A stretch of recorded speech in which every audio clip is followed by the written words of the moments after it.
rupees at the time. And I bet you, had they not been arrested in Amsterdam, they would have walked in here with red carpet treatment. That is what the previous government did. That is the mentality.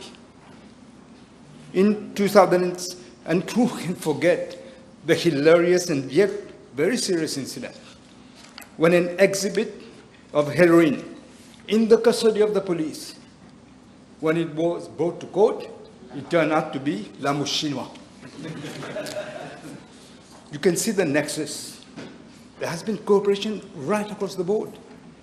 In 2017, one Viren Pirumal, a notorious drug trafficker, some people call him the Godfather, he deposed at the Commission of Inquiry on Drug Trafficking, chaired by former Judge Lam Shanling. He explained the modality of his contribution. At the time, he said 30 million rupees he spent to finance the electoral campaign of the MSM in 2014. 30 million. One drug trafficker. The Commission of Inquiry heard from the drug trafficker, Viren Pirumal, that he kept his representation in-house. You can understand what that means. A closed circuit. All were members of the party of the government then. According to him and another dealer, one Siddiq Islam, even informed the commission that they paid their counsel, believe it or not, with drug money. And counsel accepted. This is how the MSM operated. In 2018, and close to the previous government, who at the time occupied important positions. The commission report underscores, and it says, I quote, those controlling the casinos, the gambling houses, horse racing, where the commission has reason to believe, in the light of the various testimonies it received, they are the temples of money laundering, but accomplices of the drug traffickers, and it is a matter of concern. The Commission of Inquiry, Madam Speaker, expressed scathing criticism of the activities of certain barristers at law, as going far beyond ethical, professional, and legal constraints in the representation of notorious drug traffickers engaging in the conduct amounting to an attempt to pervert the court of justice. You really believe this? Barristers perverting the court of justice? The Commission of Inquiry mentions how a lady minister of the government, Honorable Mrs. Rubina Jadou John Bakas, had visited 17 detainees in less than 3 hours and without being solicited. She came, voluntarily, as if. On another occasion, she visited 15 detainees and groups of detainees. Thereby, the Commission says, when you have a group of detainees together, they're all accused of drug dealing. You bring them together. You're facilitating the exchange of information between them. A barrister doing this. It was also established that she had been in communication with the most notorious convicted drug trafficker, again this Mr. Viren Pirumal. That is why they all shouted the name, the pet name, Kala Prison. That is the name. Another one, Jiva, and one Botswa, explained how they had been enticed not to implicate certain persons and to dévier l'enquête. They're very strong at that. You're seeing the FCC arresting people. There are going to be attempts to dévier l'enquête. But I tell them, those who want to do this, think again. We have the response to them. In 2017, Madam Speaker, a record seizure of heroin made the headlines. 119.5 kilograms of heroin, worth 1.8 billion rupees, was found on board of a ship among imports from a company called Brilliant Resource Consulting Limited, owned by whom? By one Jia-Chan Devdani. His proximity with the leader of the MSM is well known. At first, he said, I didn't know him. And Devdani responded, ask him who used to put Brazil. Camaro dans la frigidaire. Bread songs. And what happened afterwards? Madam Speaker, it's shocking. He's arrested. The Prime Minister says he doesn't know him. Then he makes these remarks, and then, believe it or not, by magic, the provisional charges were dropped, completely dropped, as if nothing happened. Encore une fois, l'enquête indévirée. Equally shocking, in 2019, 95 kilos of cocaine, estimated at one, they don't talk about millions, these people, billions, 1.4 billion rupees, hidden in a tractor bed. It escaped the control of the custom officers at the port, despite the fact the port was fully equipped with modern equipment and sniffing dogs to detect drugs. No, it went through. What is even more striking is that the cocaine traveled alongside Mauritius. That is the first metro tram which reached Mauritius. And believe it or not, the tram came out. Who was there? The whole cabinet with the Prime Minister welcoming everybody. The tram has come. And the tram has come with drugs right in front of the nose. And you know, Madam Speaker, nobody up to now has been arrested. Nobody. As usual, l'enquête dévirée. We know, Madam Speaker, that regrettably, cocaine is used as a recreational drug of some of the most affluent classes in our country. But the law cannot apply and does not apply to only one class of persons. As I said in the recent passing out ceremony for police constables, and I quote again, we cannot allow unruly elements who may have thought they are above the law to threaten the very fabric of our society. No one is above the law. I'm tempted to quote this great judge who became master of the rolls, Lord Denning. This is what he said: to every citizen of this land, however powerful, I would use Thomas Fuller's words over 300 years ago, be ne'er so high, the law is still above you. Madam Speaker, while the Labour government has invested to transform Grand Bassin into Ganga Talao, to transform it into a peaceful spiritual sanctuary, some were busy transforming an area very close to Ganga Talao into a narco sanctuary. That's what they did. The previous government, under the very suspicious conditions, granted a lease to Ekudia Park. It was found out subsequently that the land had been converted into a fancy rave party, where drug, yes, stag party, cochon marron, drugs, alcoholic drinks were available at gogo. And at least one previous minister, probably two, I'm told, were there. And no less a person than the former Attorney General of this country. This is the level we had reached. The case is being investigated just now by the FCC, so I won't make more comments. And then, Madam Speaker, who has not heard of Hubert Celerini, better known as Franklin, notorious roi de l'Ouest, who was actively involved in many questionable activities perpetrated with the apparent blessing of the political masters of the day. He was even allowed to occupy state land in this salubrious land at Rivière-Noire. And when there were civil requests for his extradition from Réunion Island, where he had been already sentenced to imprisonment, he didn't want to go into prison. So what did they do? They protect him. The then government deliberately tried to prevent his extradition. So many times, the Attorney General was, the then Attorney General was answering questions here, looking for little change in the phrases to say that they're looking into it, they're looking in. As usual, with the MSM, they're always looking into it. When he was finally extradited, why? Because of public outcry and the then opposition. What happened? He was given VVIP treatment, enjoying the comfort of business class. See, this is how drug barons were treated by the former regime.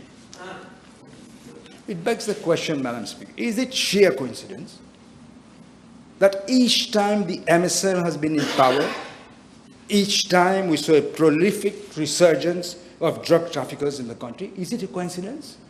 We sing the same saga since 1985. And after 10 years, we've just seen, we have to see, everybody knows, le ravage et le tort que la drogue est en train de faire à notre jeunesse. This is the legacy of the MSN. This is the legacy. We have stated in no uncertain terms in the government program that the fight against drug trafficking and use will be one of the main priorities of the government. We have no choice. Every government has to defend the citizens of the country. We will implement bold measures to end the suffering of families with an unflinching resolve to deal with this major societal scourge. It is important, Madam Speaker, to make a distinction between the victim of drug abuse and the trafficker. In this respect, let me remind the House what the late Sir Maurice Rowe said way back in 1986 in his report of the Commission of Inquiry on Drugs, which he chaired. He said, addiction is the modern form of slavery. The addict is chained to the trafficker by bonds as cruel as those who tied the slave to his lord. And he runs the same risk of moral defilement since he cannot disobey his master, and he can be compelled to cheat, to steal, or even sell his body. That's what he said in his report. Madam Speaker, the National Agency for Drug Control, this bill, represents a crucial step in fulfilling our commitment to fight against this blight, which is posing a significant threat to the health, security, and future of our nation. It has taken the proportion of as if a serious epidemic. Today, we present not just a legal framework, but a vision for a safer Mauritius free from the devastating impact of this deadly threat. For the first time in the country, Madam Speaker, we are proposing a fully integrated strategy actionable by an agency that will bring together all the various public bodies involved in it, all under one roof, to combat drug trafficking, provide rehabilitation, and support families of the victims of drug abuse. The legal provisions in respect of trafficking, consumption, and treatment of drug addicts will be reviewed to cater inter alia for differentiated treatment of traffickers and consumers. I remember, Madam Speaker, I was invited by the former President of the United States, President Clinton, at the Clinton Global Initiative.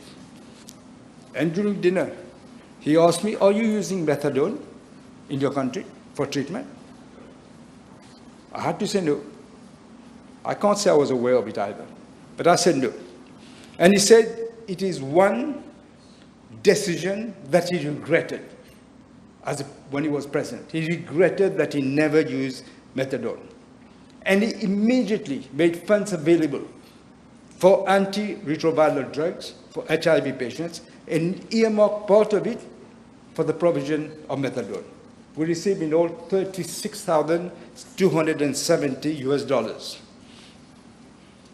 And what happened when we lost the election in 2014? The previous minister said, methadone, not necessary. He stopped methadone. There was, there was a prominent professor in La Réunion, gave an interview, I think in Express, but I'm not sure, when he said it is a huge mistake to stop methadone. And what happened? He had to backtrack and they restarted methadone afterwards. Trial and error. No scientific purpose in what they're doing. They just try this, try that. Because the previous government did this, stop it. And then they have to backtrack. The measures we are proposing to the House today, Madam Speaker, evince the determination of this government to address the multifarious challenges posed by drug abuse. Every day we witness disastrous consequences on families. We see how families, without distinction of class or community, they're totally shattered. How the healthcare system is having difficulties in coping with this problem and how drug-related crimes are increasing. This is threatening our youth. Indeed, they are the future of our nation. The future of our nation is being threatened. Over recent years, Madam Speaker, no significant, effective, and tangible measures have been taken to combat this crisis. It is abundantly clear that there was no genuine will to remedy the situation by the previous government. We all know how the conclusions and recommendations of the Commission of Inquiry on Drugs were mostly ignored, just a few here and there. The situation continued to deteriorate under their complacent or complicit watch. The previous government dismantled NATRESA and did not replace it with any alternative to carry out the important work of harm reduction. Nothing. Yet it is clear that the traditional approach to dealing with such a complex problem with wide-ranging ramifications is totally outdated today. The World Drug Report of 2023, Madam Speaker, warned of a proliferation of supply, demand, and use of synthetic drugs, as well as an increase in substance use disorders. The number of people using drugs has increased by 11% globally, but by as much as 40% in Africa in 2023. In response to the growing threats posed by synthetic drugs, the United States launched the Global Coalition to Address Synthetic Drugs Threats, aimed at accelerating the international efforts to tackle this rising crisis. As part of the Global Coalition Initiative, the government of the United States provided funding to the UNODC to conduct a detailed assessment of the threats posed by synthetic drugs. This project also evaluated the national and regional capacities of 6 East African countries. That included Mauritius. And look what the report says. It's not finalized yet, but we have part of it. As part of the assessment, in July of 2024, the UNODC conducted a study on synthetic drugs, especially in Mauritius. And among the main findings, and I quote, Mauritius has been identified as the leading user of synthetic cannabinoids. Leading user. The other findings include, they made comments, drug rehabilitation efforts within the public sector remain severely limited. Although methadone treatment is now available, other forms of treatment remain underdeveloped and inadequate.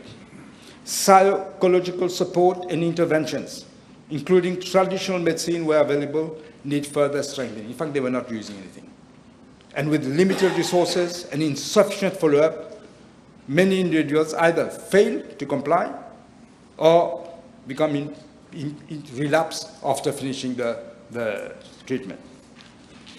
Madam Speaker, the threat posed by synthetic cannabinoids and other drugs in Mauritius have already been highlighted in the Globalized Organized Crime Index of 2023, which measured actually 15 criminal markets, including drug markets, across 193 member states. And guess what? Guess what? Mauritius ranked out of the 193, 7th in regard to synthetic drugs, 7th, just behind South Africa. However, in spite of Mauritius forming part of the US Global Coalition since November 2023, the previous government just allowed the situation to worsen. They couldn't care less. It failed to realize the benefits. There were benefits and resources available for the coalition to strengthen the country's response, but they did nothing. This laxism amounts to gross negligence. I would say criminal negligence, coupled with the obvious proximity of notorious traffickers with the previous regime. They have contributed greatly to the quagmire we find ourselves today. I think, I'm not mincing my words, it is a tantamount to a betrayal of the whole nation of this country.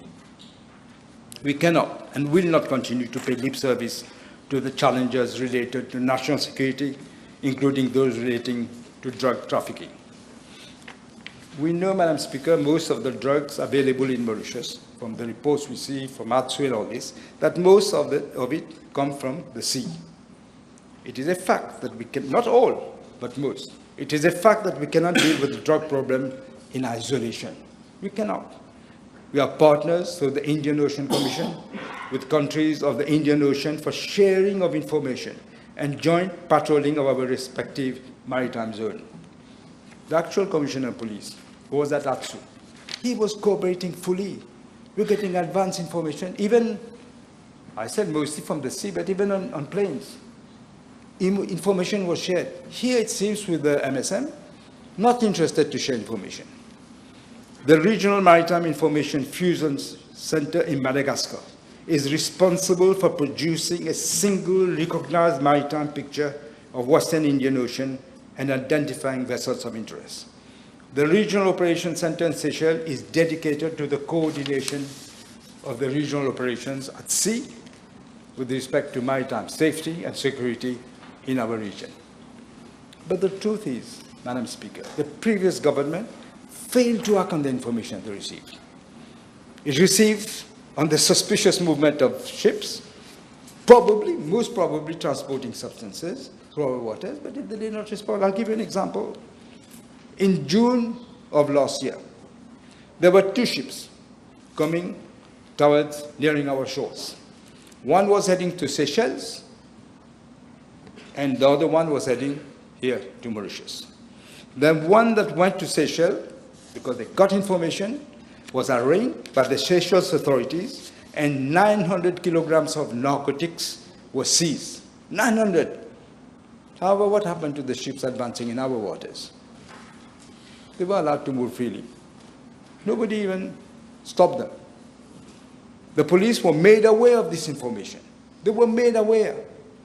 But either they got orders, or they just turned a deaf ear, much to the dismay and astonishment of the Regional Maritime Information Center. Similarly, we have the assistance of countries like India, the United States, and France to enhance this regional maritime security architecture to combat on a broad range all the illegal activities on the high seas. And to reinforce maritime surveillance, we are setting up a National Maritime Information Sharing Center, which will be fully equipped to monitor, analyze, and report all vessels undertaking illicit activities in our EEZ. The invaluable support of the Government of India has been obtained to set up that center. The building is under construction, and an Indian naval officer is in Mauritius to assist in the setting up of this center. Also, with the assistance of the Government of Japan, a new coastal surveillance system will be installed to replace the old one which I had procured at the time when I was Prime Minister. They allowed it to just be out of service. Nobody was interested in having this because they did not want to monitor, in fact. Additionally, the operation of the Coast Guard is being thoroughly reviewed to ensure that information gathered regionally is used in an optimal way. Madam Speaker, under this government, the ATSU and the Customs Department had adopted a new approach to tracking drug dealers. I will obviously not mention what the new methods are. But from November 2024 to March 2025, we have witnessed a significant number of seizures of drugs amounting to an approximate value of 1.2 billion rupees. The police and the customs will be equipped with the state-of-the-art equipment to enable them to undertake their mandate in a more effective manner. Madam Speaker, since this new government came to power, it has started to devise ways and means to deal with the problem of drug abuse. I have listed the services, and I'm glad he's here, of the former Minister, Sam Lutan, and Dr. Faiz Al-Suleiman, who is also here.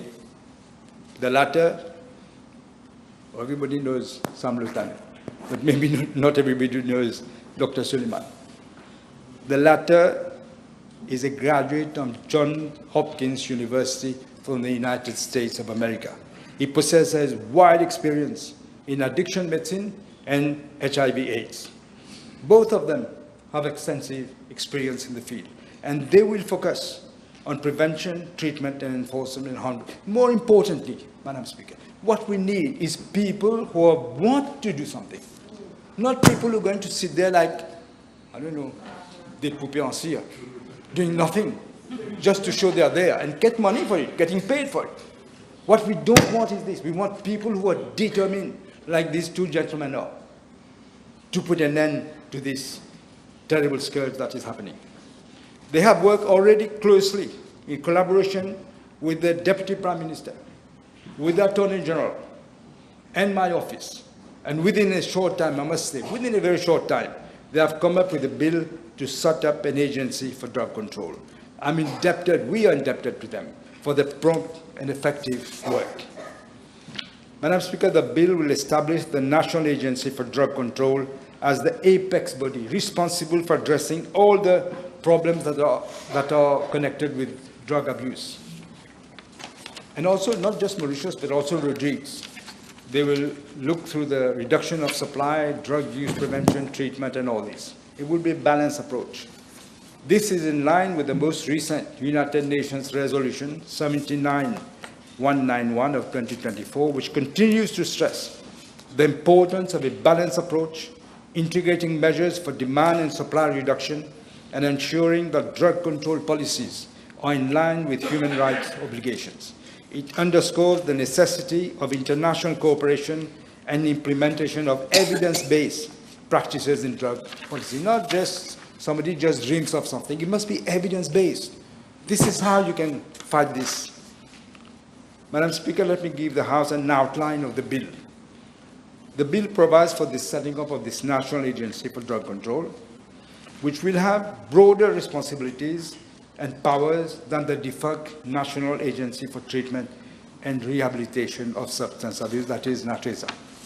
Section 3 of the bill provides for the setting up of a National Drug Control Commission under my chairmanship and comprising of the Deputy Prime Minister as Vice Chairperson, the Minister of Health, the Attorney General, 8 ministers as enumerated in the first schedule when they are needed.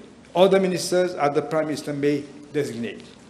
The Chief Commissioner of the Rodrigues Regional Assembly may, at the request of the Prime Minister, attend the Commission, and persons who have wide experience in medical and healthcare, drug use prevention, or treatment and rehabilitation, as I may designate.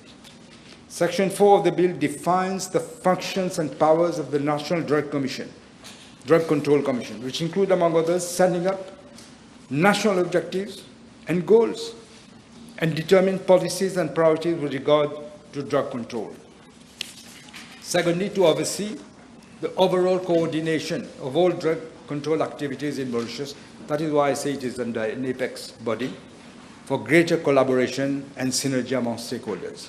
Also, to collect and analyze data and publish a brief statistical and analytical bulletin on a quarterly basis and a comprehensive National Drug Observatory report to actually monitor the nature, magnitude, patterns, and trends in the drug trafficking and drug use. Section 5 of the bill provides for the National Agency to be a body corporate. Section 6 provides for it to have the following divisions: a policy research and strategy division, a treatment and rehabilitation services division, a prevention and public awareness division, an HIV and AIDS prevention and care coordination division, and such other divisions as the board may, with approval of the minister, set up. Section 7 of the bill defines the responsibilities of the agency, which are reducing the demands of drugs, coordinating the reduction of supply of drugs by preventing, reducing, or disrupting the entry, production, and availability of drugs. Section 8 of the bill defines the functions of the 6 divisions of the agency. In a nutshell, each division will have distinct responsibility and thus contribute to the overall functioning of the agency.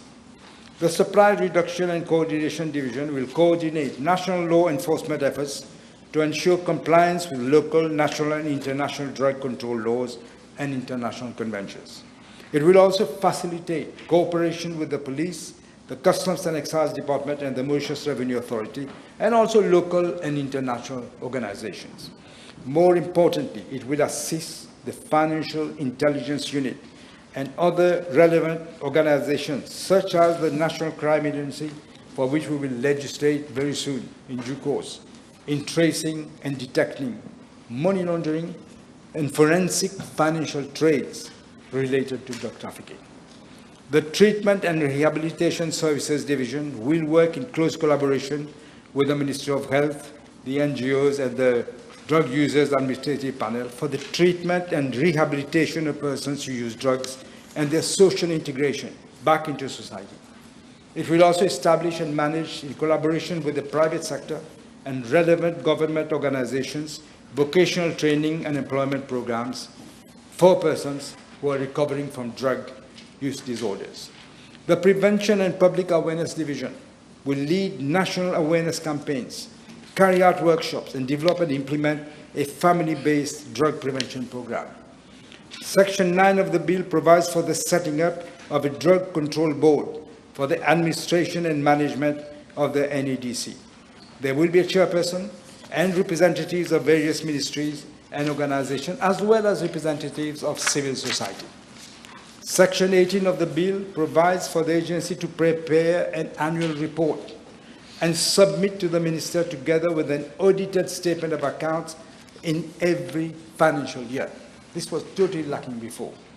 Section 21 of the bill provides for no liability, civil or criminal, which shall attach to the NADC, the board or a board member, a committee member, or any officer in respect to any act done or omitted to be done in good faith. It has to be in good faith in the discharge of his function under the Act.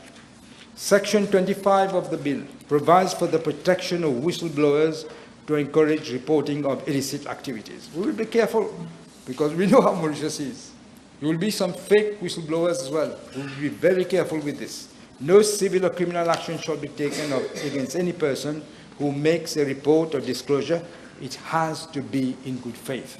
If it is a false accusation, they will have to pay the consequences. Madam Speaker, the success of this initiative depends on a unified approach. The fight against drugs cannot be won in isolation. It is not a question of government on one side, opposition on the other. We have to work together on this.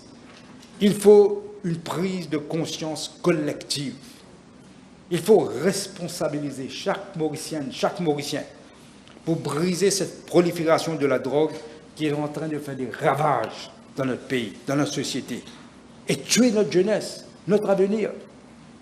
Government institutions, law enforcement agencies, non-governmental organizations, and the community at large must work together, hand in hand. The NADC will play a pivotal role in promoting cooperation and systemic coherence in ensuring that our interventions are aligned and effective. Furthermore, the bill prioritizes data collection and research to ensure that our strategies are continuously refined based on the latest evidence, enabling evidence-based policymaking to tackle the evolving drug landscape. A real-time monitoring system with clear performance indicators will be implemented to track drug-related trends and assess the effectiveness of intervention programs. The system will also be used to monitor patients on the methadone program, thus ensuring a better control and management. There have been in the past some complaints about where the methadone is being given. That also we will look at. The NADC will operate a 24/7 hotline specific for disclosures and work closely with law enforcement agencies to ensure swift actions on credible disclosures with the utmost confidentiality and protection for individuals involved. You know, during the last election, not just in my constituency, in many constituencies across the island, probably all constituencies, you could see people dealing with drugs. Nothing was being done. I get the feeling they were being given drugs so that they can disrupt the election. That was my feeling. What else? Don't forget Wakasho. Why did Wakasho come at the time that it came? We ask ourselves questions. We're also positioning an HIV/AIDS division under the agency within the Prime Minister's office, and this will bring several key advantages, such as enhanced intersectoral coordination. HIV and AIDS is a cross-cutting issue, as we all know, that it cannot be addressed just by the health sector alone. Locating the division within the agency at the highest level of governance will ensure all relevant ministries, that is health, education, youth, gender equality, social security, and justice, are all brought together under a cohesive national framework fostering a whole-of-government approach. Placing HIV and AIDS division within the NADC will ensure better alignment between harm reduction strategies and national drug controls, particularly regarding needle exchange programs.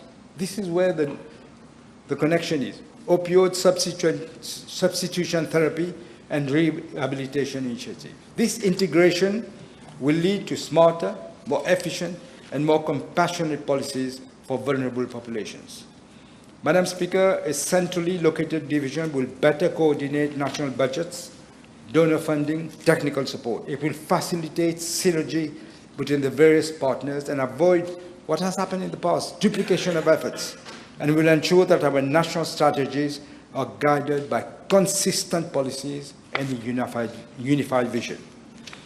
Madam Speaker, the national agency is not just, this bill is not just merely a piece of legislation. It is a national commitment. It represents our collective resolve.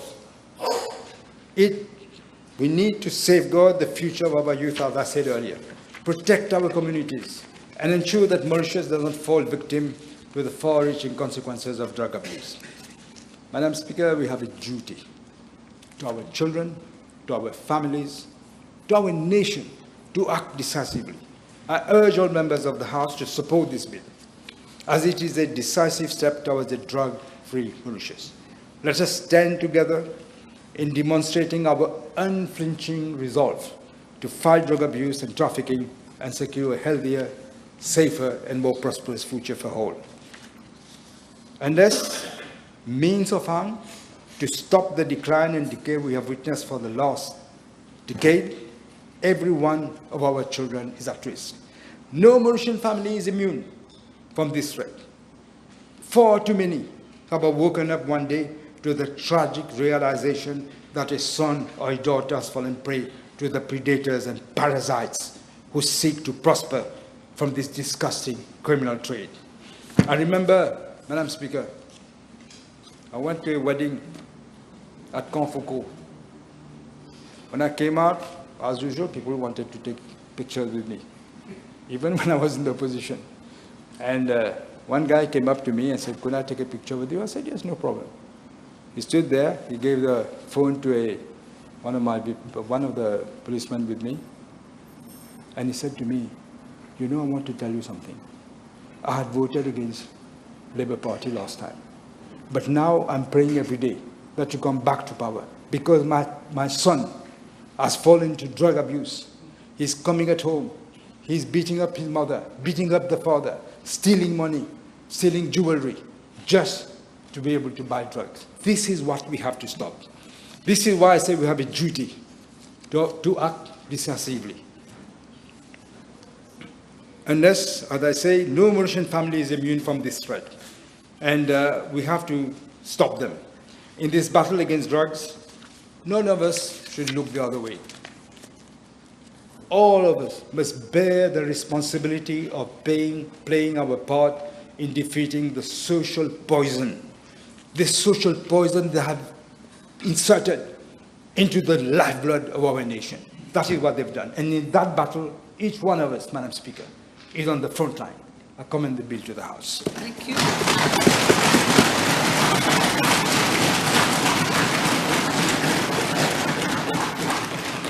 Yes, Honourable Leader of the Opposition. Merci. Merci, Madame la Présidente. Si vous me permettez, je vais, avec la permission du Premier ministre, démarrer mon intervention en empruntant une phrase qu'il a mentionnée, surtout qui est en relation avec une prise de conscience collective. Et c'est vrai, parce que le sujet est d'ordre national et c'est un fléau qui fait beaucoup de tort au pays. Madame la Présidente, je suis conscient du désarroi des parents qui sont affectés par ce fléau. Je suis père de famille, je suis grand-père et je note de jour en jour que la situation s'aggrave dans le pays et que cette jeune génération que nous avons, petit à petit, s'enfonce dans ce fléau qui est en train de ronger notre société. Et on dit ceci, Madame la Présidente, we are today debating on a bill which will replace the NATRESA by a new agency called the National Agency for Drug Control. And I understand from the explanatory memorandum that this agency will have a number of new attributes. And the agency will provide additional support to authorities concerned in the combat against drug trafficking and drug use. Like I said, Madam Speaker, it is indeed a subject that needs to be addressed quickly because the situation on our streets is getting alarming day by day. And one drug in particular, which we commonly call synthetic drugs, our citizens are being transformed. We've seen that on the social media into zombies, Madam Speaker, and in some cases being led to their death, and government seems to be helpless in the wake of this situation. We understand, Madam Speaker, that the National Agency for Drug Control will be the apex body which will address drug issue prevention and drug control issues. And let me, Madam Speaker, say to the House that there are three major components in this struggle. The first one is harm reduction, then supply reduction, and demand reduction. And all those three components aim at making Mauritius a better place to live, but having different mission statements. Let me say something with regard to harm reduction, Madam Speaker. It is the identification by the health authorities of the best practices as regards to medical treatment for the proper detoxification of drug addicts. Then the demand reduction. It comprises of the demand reduction strategies with rehabilitation possibilities in residential or daycare centers and for the follower. Madam Speaker, it must be remembered that addiction is the consumption of one or several substances, meaning that after detox, if one restarts consuming drugs again, we are back to square one and we have to start the process all over again. Madam Speaker, it should be noted also that participation to all above mentioned services should be inclusive of HIV/AIDS carriers. It is also understood, Madam Speaker, that drug demand strategies also include another important part, which is to carry out extensive prevention programs where we target workplace, women, youth, school, be it pre-primary, primary, secondary, or tertiary, and also the community at large. Madam Speaker, we have no other choice today than to prevent new cases of addiction and help those already hooked to start back a new and responsible life. With regard to supply reduction, this sensitive issue, Madam Speaker, must be left to the competent authorities of the country, that is, government, judiciary, lawmakers, police, MRAs, to be addressed at their respective levels. But they will have to work in collaboration with other stakeholders, whereby those stakeholders can submit their suggestions and proposals to those authorities for consideration. We should also, Madam Speaker, understand the difficulty faced by substance abusers to quit. These difficulties, I understand, are la peur du manque, Madame la Présidente, ce qu'on appelle fatienne, et le plaisir de l'aiguille for those who are injecting, that is, Nisa Zegui. Madam Speaker, if we understand above, addressing this scourge will be much easier.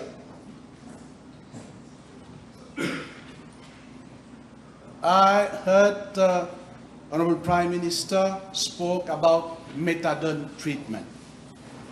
Madam Speaker, methadone is being proposed as maintenance or substitution therapy. Here again, c'est la liberté de choisir du toxicomane.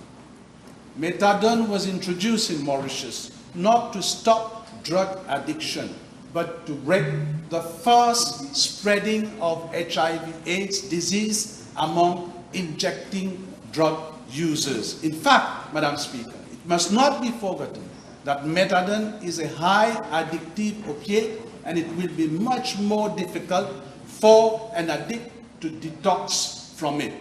It is a pity today, Madam Speaker, that more than 10,000 methadone users are on maintenance therapy, which is almost imposed on them.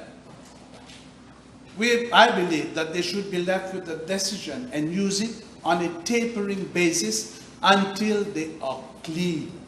If I'm not wrong, the proposed dose to start the treatment is 40 ml. How can you, Madam Speaker, expect a substance abuser on 100 ml methadone maintenance to quit? Another issue which I want to raise today, Madam Speaker, is related, and this piece of legislation is related to the certificate of character. People having already undergone their sentence for mere consumption of drugs and petty larcenies should be allowed to have a clear certificate of character, Madam Speaker, so that they can start back a new and responsible life. Someone cannot pay 500 rupees for possession of drugs and be sentenced for life with a certificate of character which will prevent him to get a job. In short, Madam Speaker, what I'm proposing this House today is to give serious consideration to an amnesty for all those in such situations. Madam Speaker, let me now come to some sections of the bill. At clause 3.5, Madam Speaker, it is mentioned that the CEO of the future agency shall attend every meeting of the said commission.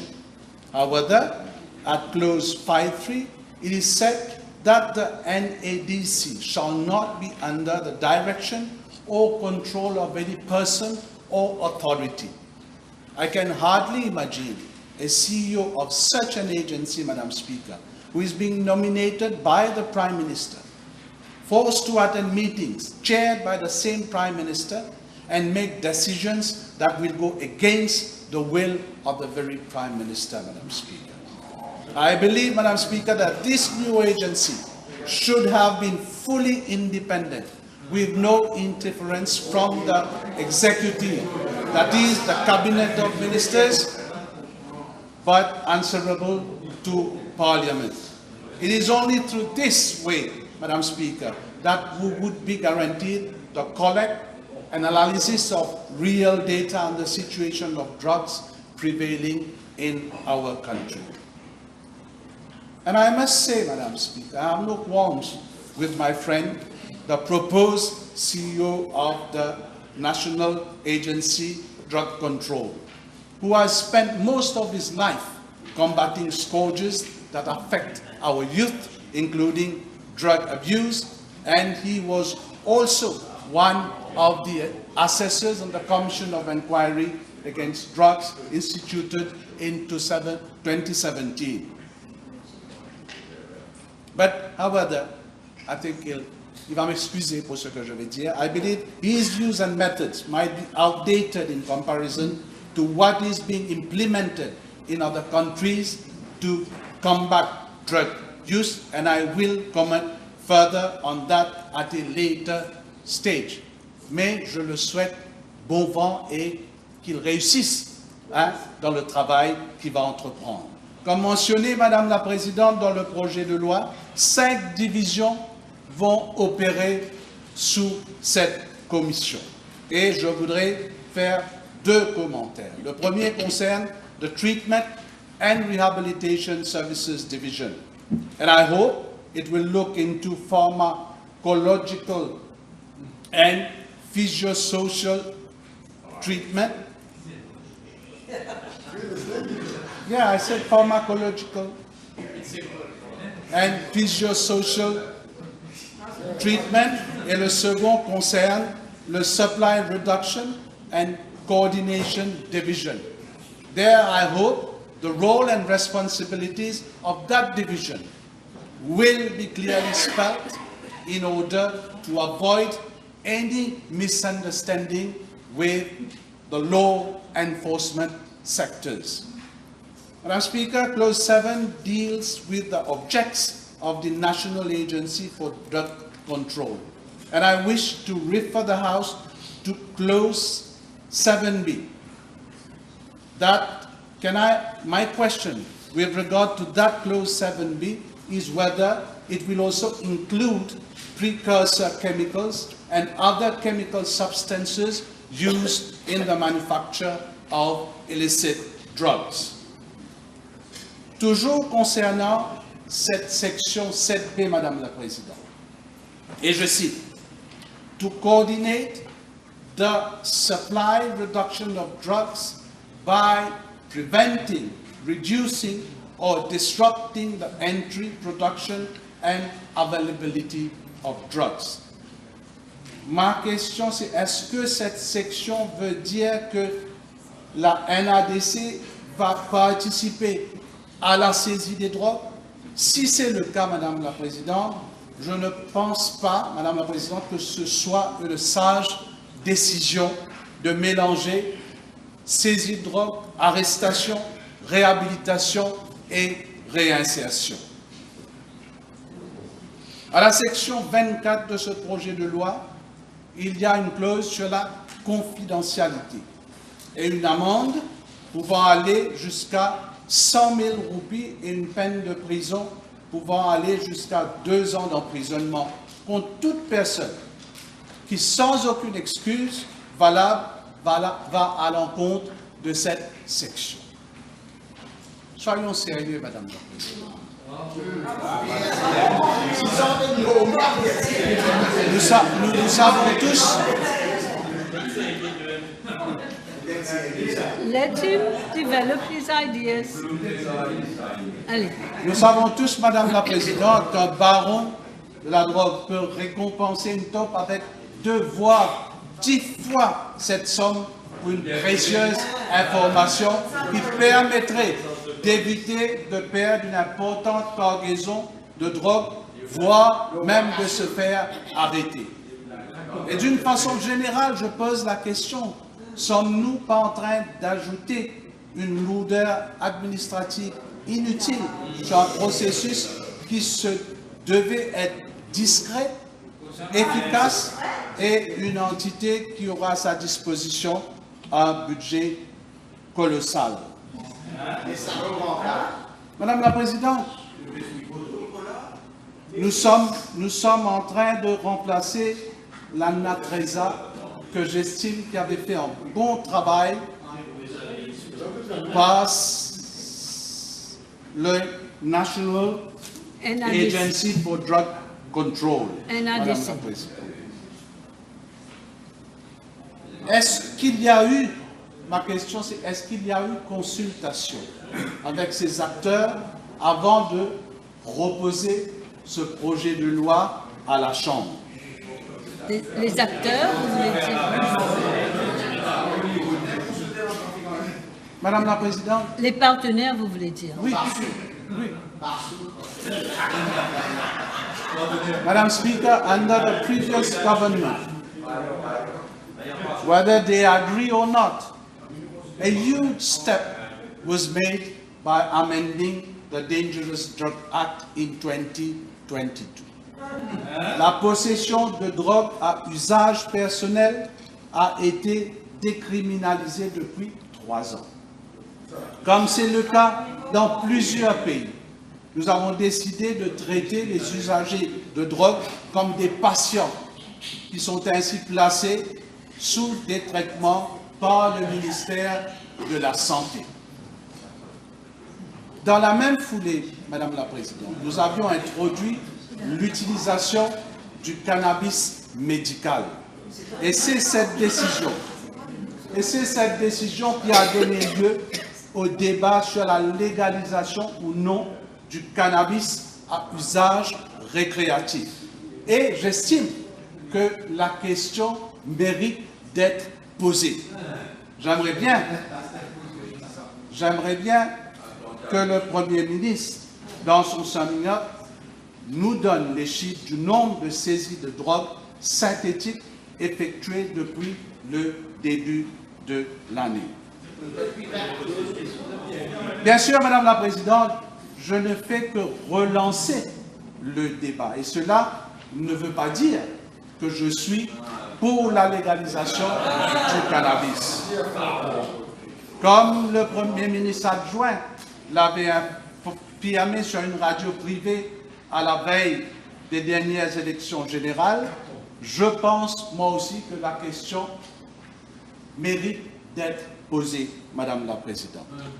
Concernant l'utilisation de la méthadone, malheureusement, nous avons 2 écoles de pensée dans le pays. Ceux qui estiment que la méthadone aide à réduire les risques de transmission du VIH-Sida en diminuant l'usage des seringues et en aidant un usager de drogue à arrêter la consommation de drogue dure. Et d'autres qui pensent que c'est une perte de temps. Il faut faire une évaluation. Il faut voir ce que disent les chiffres et évaluer sa réussite. En tout cas, Madame la Présidente, le trafic de cette substance est problématique. Et dans certaines régions de l'île, les habitants ne veulent plus voir des centres de distribution de méthadone.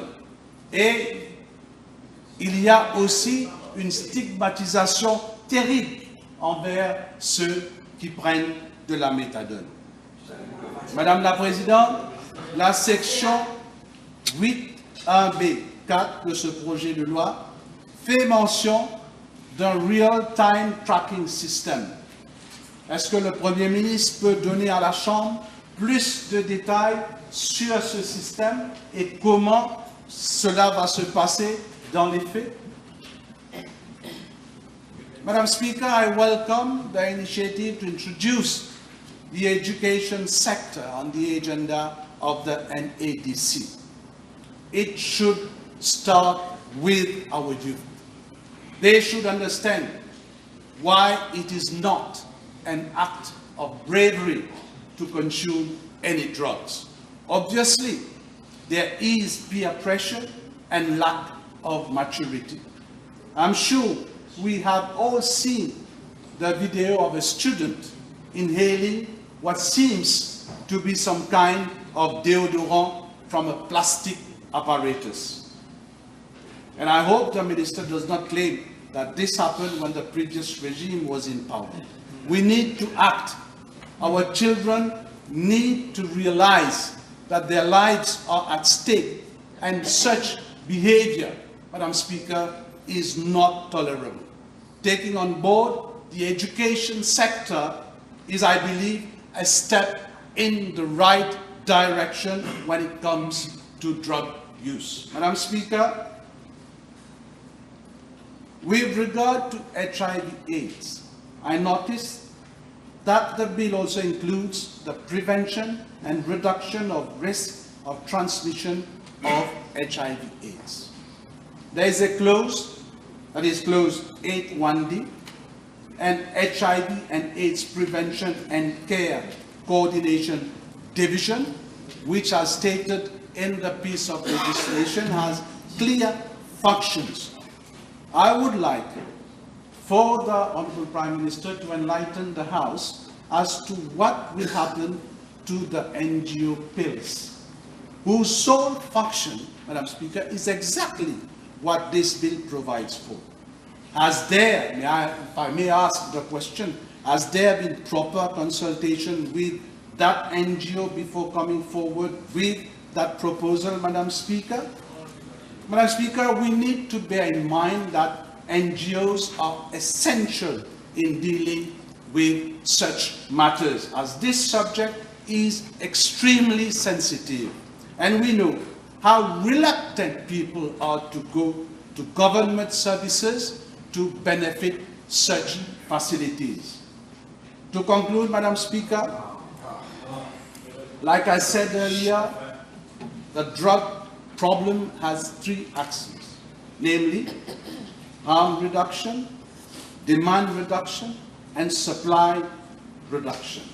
And right now, we are trying to place all these three components under one umbrella.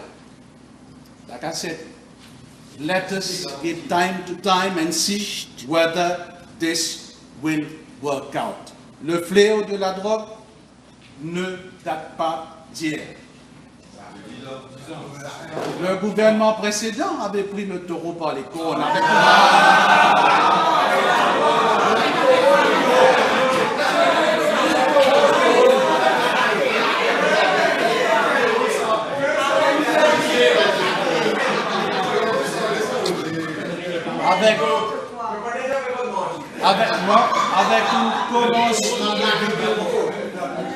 avec une commission d'enquête sur la drogue. Ça, c'est un. Deuxième, des amendements à la Dangerous Drugs Act. Maintenant, c'est au tour de ce gouvernement de maintenir la cadence.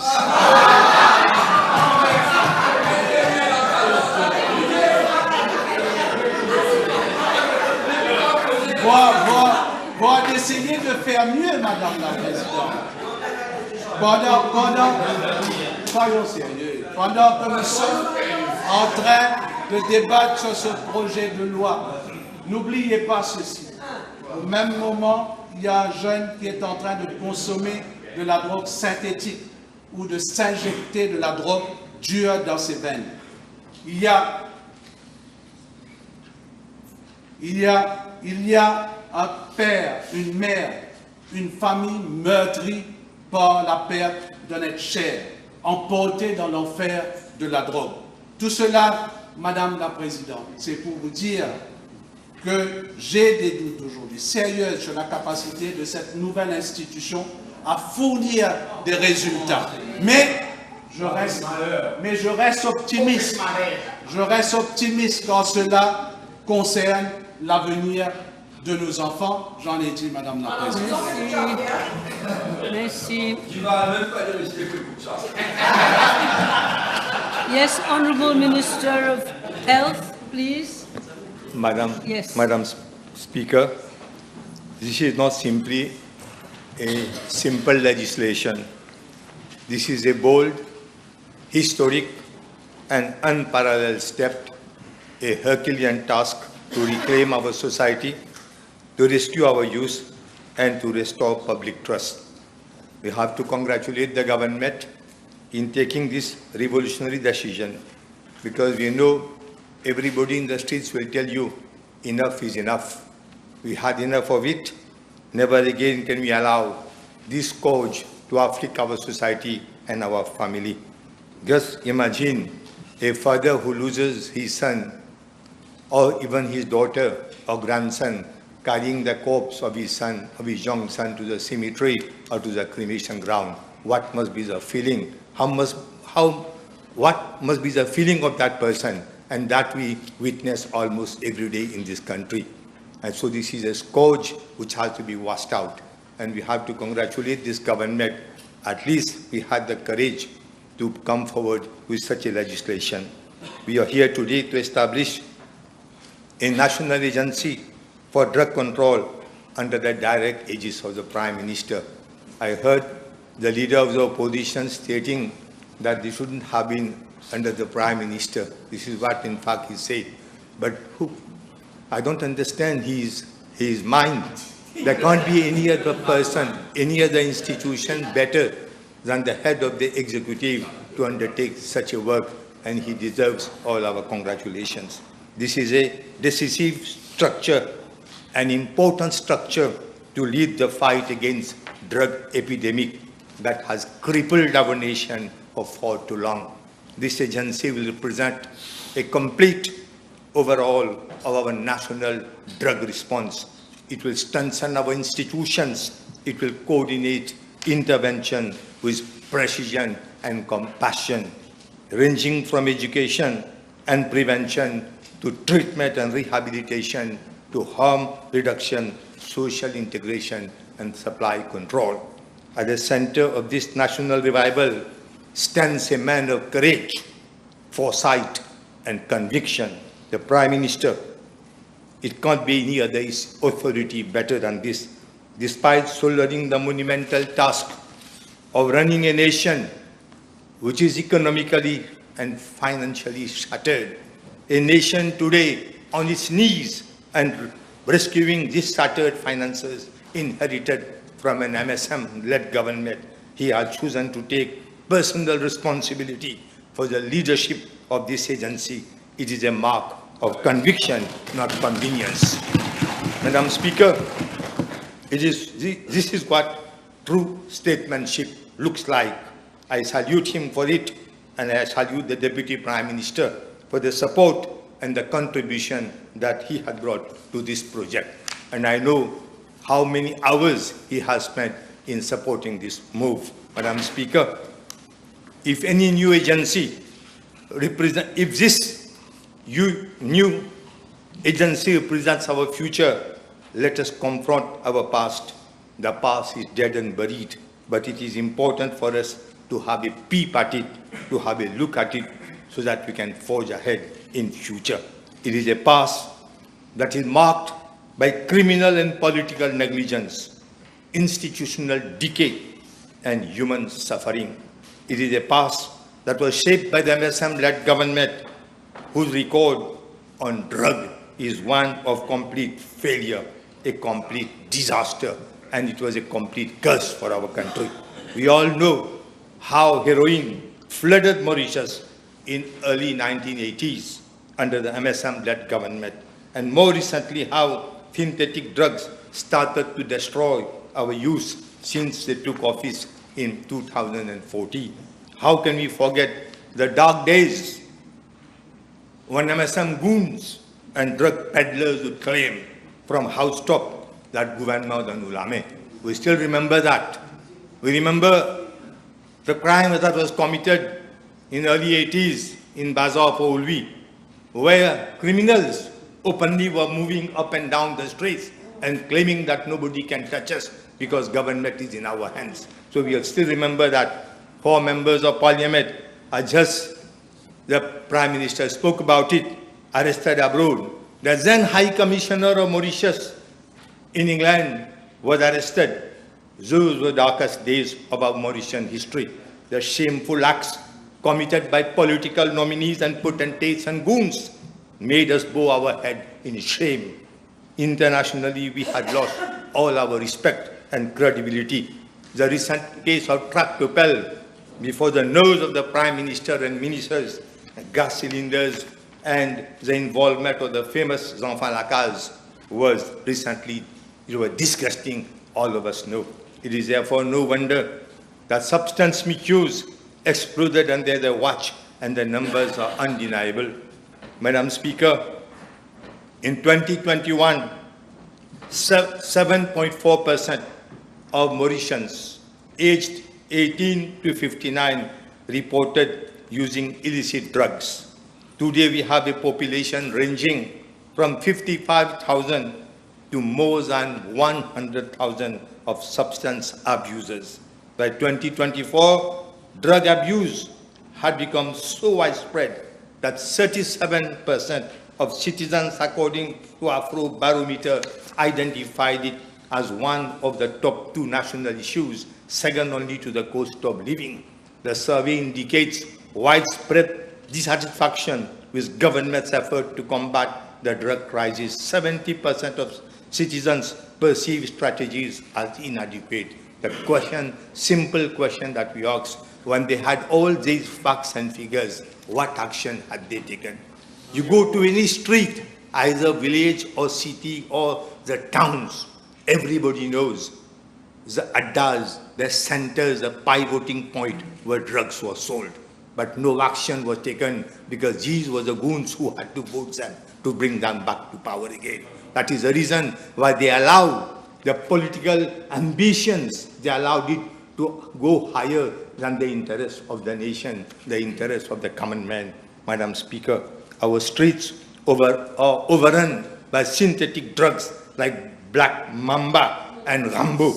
They are cheap, they are potent and widely available, particularly among our youth. Heroin trafficking through Madagascar has surged. In 2022, heroin was linked to 40.3% of all drug-related arrests.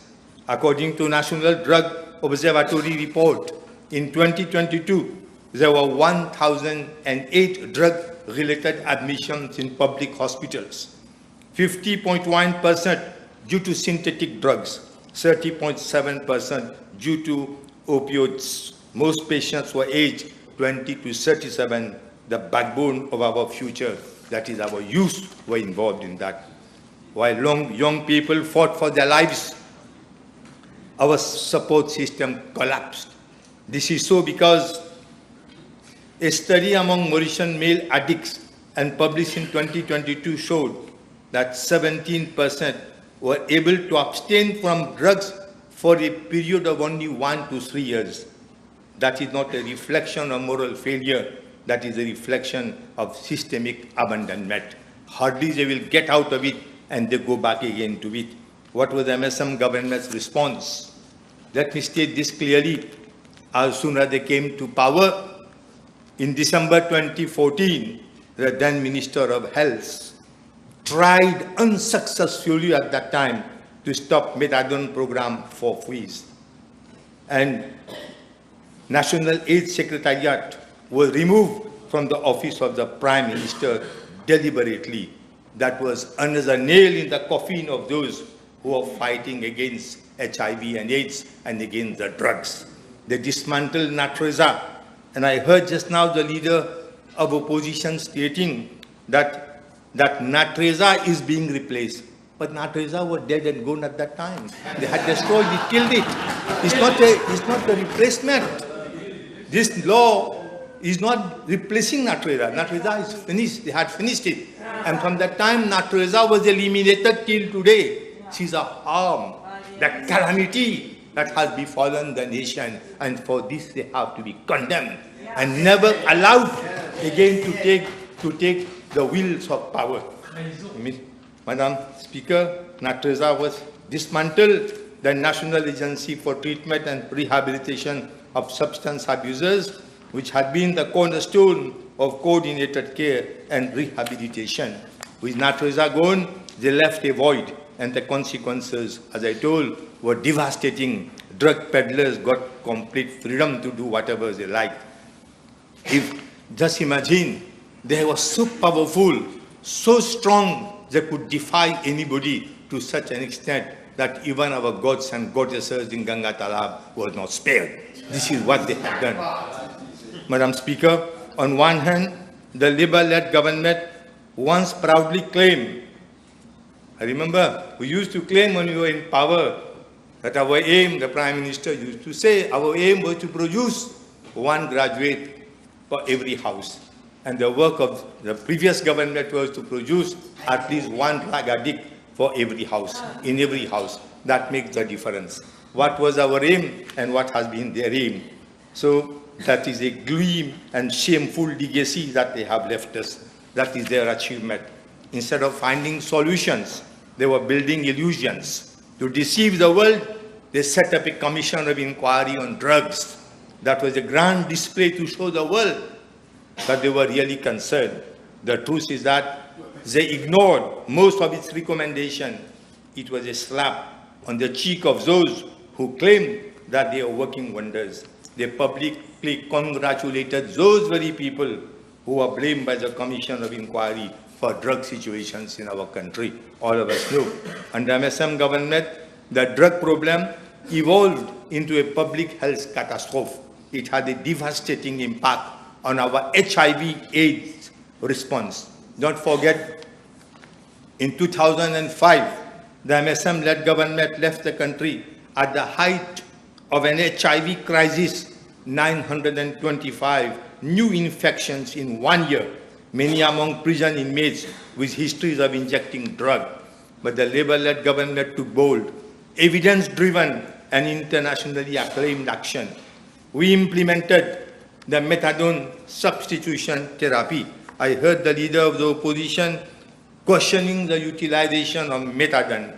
But this methadone induction and follow-up is carried according to protocole de la prise en charge de l'usage des drogues à Maurice, validated by the Ministry of Health and Wellness in 2023. Its elaboration was supervised by experts, including David Mete from Réunion Island.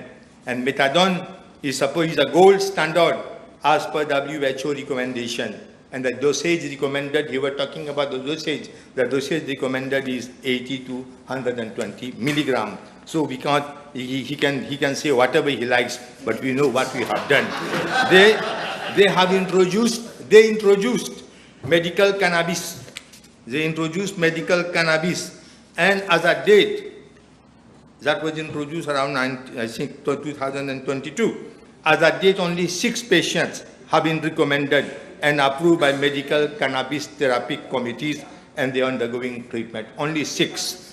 And in number, there was an amendment to the Dangerous Drug Act in November 2022, and DUAP became operational. DUAP means Drug Users Administrative Panel. It became operational in 2024. But over the past months, a number of intercepted individuals for drug possessions, they prefer criminal justice system rather than the one which was set up by them, that is called DWAF. So this DWAF, it needs to be revisited, and if need be, necessary amendment should be brought to it. I was talking about the decision that the Labour government had taken. We had implemented the methadone substitution therapy. We introduced the needle exchange program. We brought in HIV/AIDS legislation. We set up the National AIDS Secretariat under the Office of the Prime Minister. We developed a harm reduction framework that reversed the trend from 2006 to 2010. HIV cases among people who inject drugs, PWID we call them, dropped significantly down to about 50 per month. Up till 2014, we maintained real and true control. There was full vigilance. But under the MSM back in power, we saw a terrifying resurgence. In 2024, 549 new HIV infections were detected, a 44% increase. Among men, infections rose by 60.3%. Among women, infections rose by 15%. 243 new cases were found among people who inject drugs, with 70% identified at the point of entry in prisons. The epidemic has shifted. Injecting drug use now fuels 45% of new infection, while 50% come from heterosexual transmission.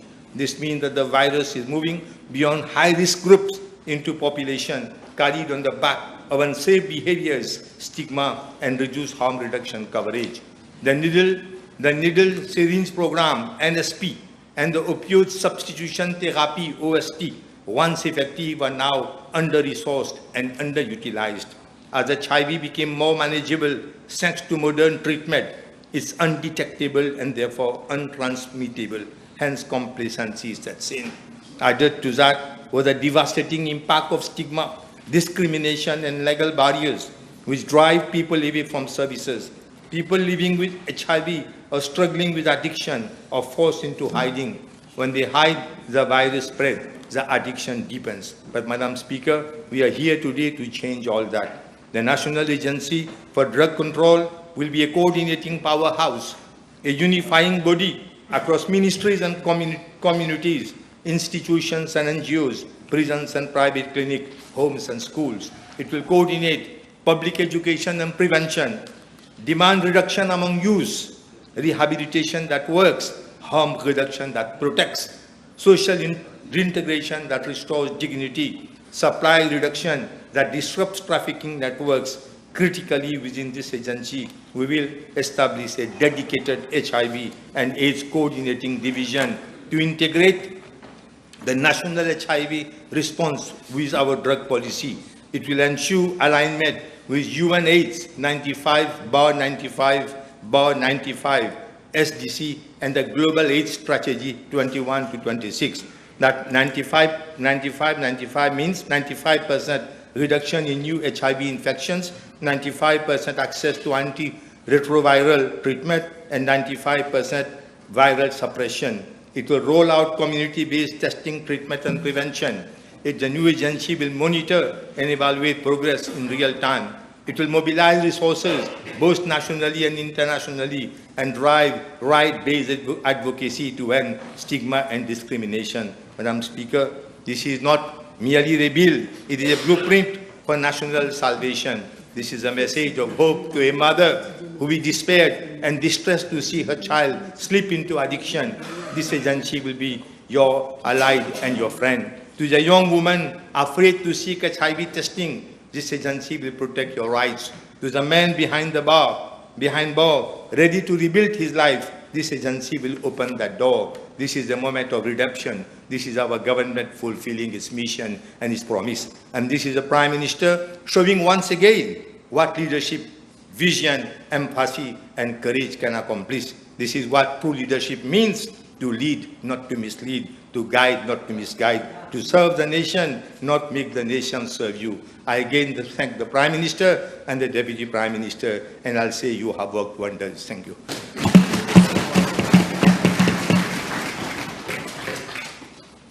Yes, Madam.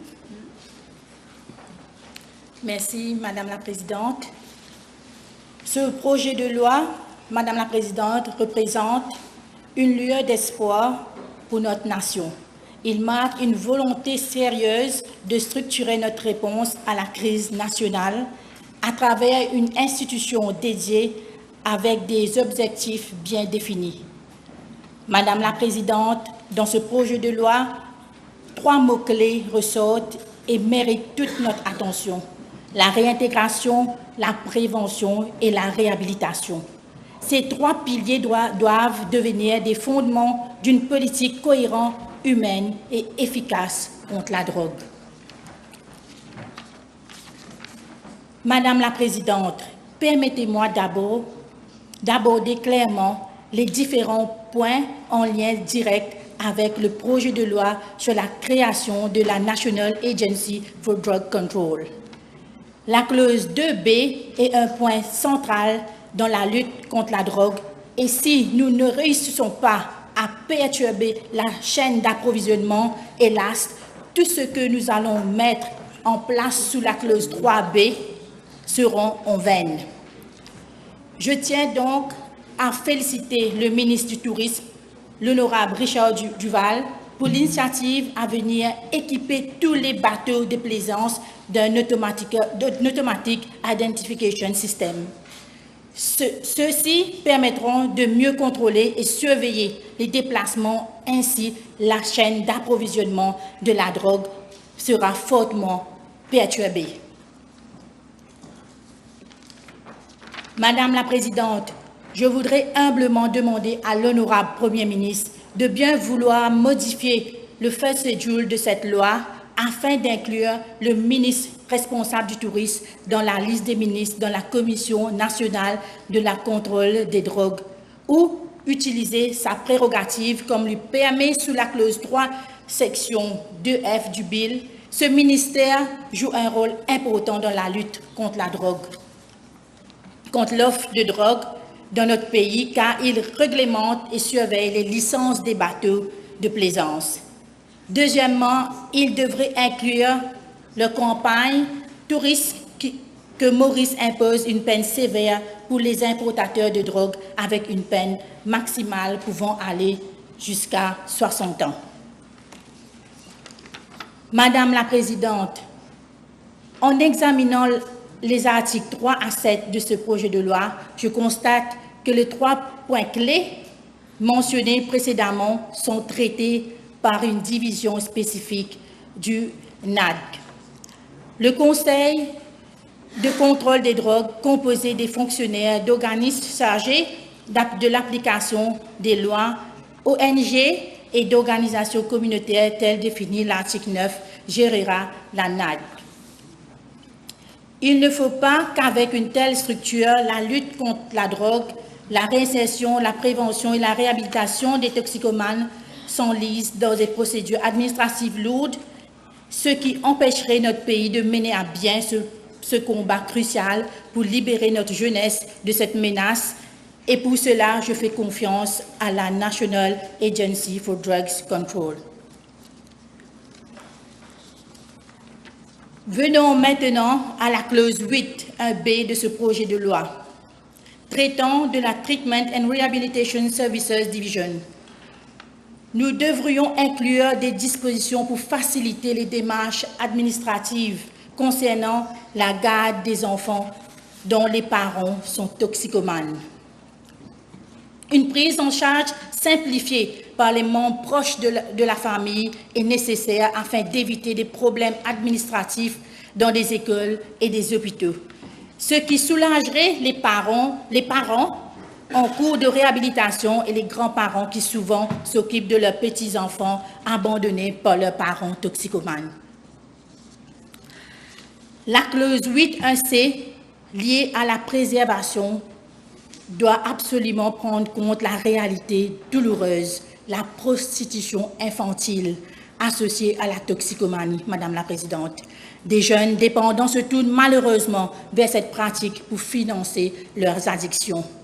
La NADC doit donc prévoir des mesures spécifiques en collaboration étroite avec des ONG spécialisées pour protéger des enfants et leur offrir une alternative durable. Toujours dans la clause 8, il faudrait donner à la Policy Research Strategy Division la responsabilité de revoir les procédures concernant les allégations et charges provisoires, Madame la Présidente. Imaginez-vous si M. Peromal Viren avait fait de telles graves allégations de financement de trafic de drogue à l'encontre d'un simple citoyen. Arrestation, pas de caution, charge provisoire, Madame la Présidente, pour l'ex-premier ministre, comme on dit en créole, Dilo Lebretsonge. Madame la Présidente, ce traitement différencié est injuste et doit immédiatement cesser. Nous devons assurer une justice équitable pour tous, où chaque citoyen, indépendamment de son statut social, reçoit un traitement juste et impartial. Il faut impérativement redorer le blason de nos institutions.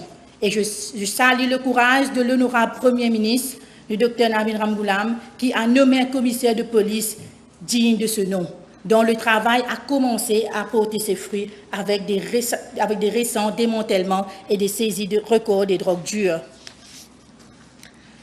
Madame la Présidente, concernant la clause 8.2L, qui traite de la collaboration avec le secteur privé, il est essentiel de rappeler que la réhabilitation des toxicomanes et des ex-détenus doivent être sérieusement repensées.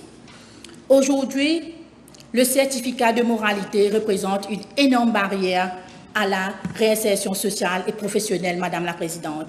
À Maurice, ce certificat est exigé pour enregistrer une ONG, pour obtenir une carte de pêcheur professionnel, pour effectuer des démarches administratives et pour trouver du travail pour subvenir aux besoins de sa famille. Pourtant, étrangement, ce même certificat n'est pas requis pour être candidat aux élections législatives et devenir un membre de cette auguste assemblée pour gérer les biens et les fonds publics.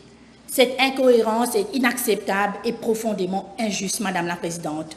D'où la valse des défilés de voleurs à col blanc à la FCC, sans menottes et en plus, petite pochette à la main, jusqu'à la fin, Madame la Présidente. Nous devons mettre fin à cette hypocrisie flagrante. Toute personne ayant payé sa dette à la société mérite une seconde chance.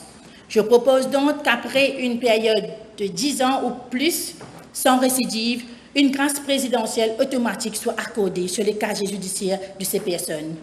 Il est injuste que cette grâce soit sélectivement accordée, comme ce fut rapidement pour le fiston de l'ancien commissaire de police type, alors que les autres citoyens sont traités autrement. C'est injuste, cette injustice doit prendre fin. Madame la Présidente, nous devons aussi intensifier les campagnes de sensibilisation auprès des jeunes en leur expliquant clairement les lourdes conséquences légales liées à l'implication même indirecte dans le trafic de drogue. Il est essentiel de faire une distinction claire dans nos lois entre consommateurs et trafiquants, afin de mieux protéger les consommateurs en leur offrant une aide adaptée plutôt qu'une sanction sévère.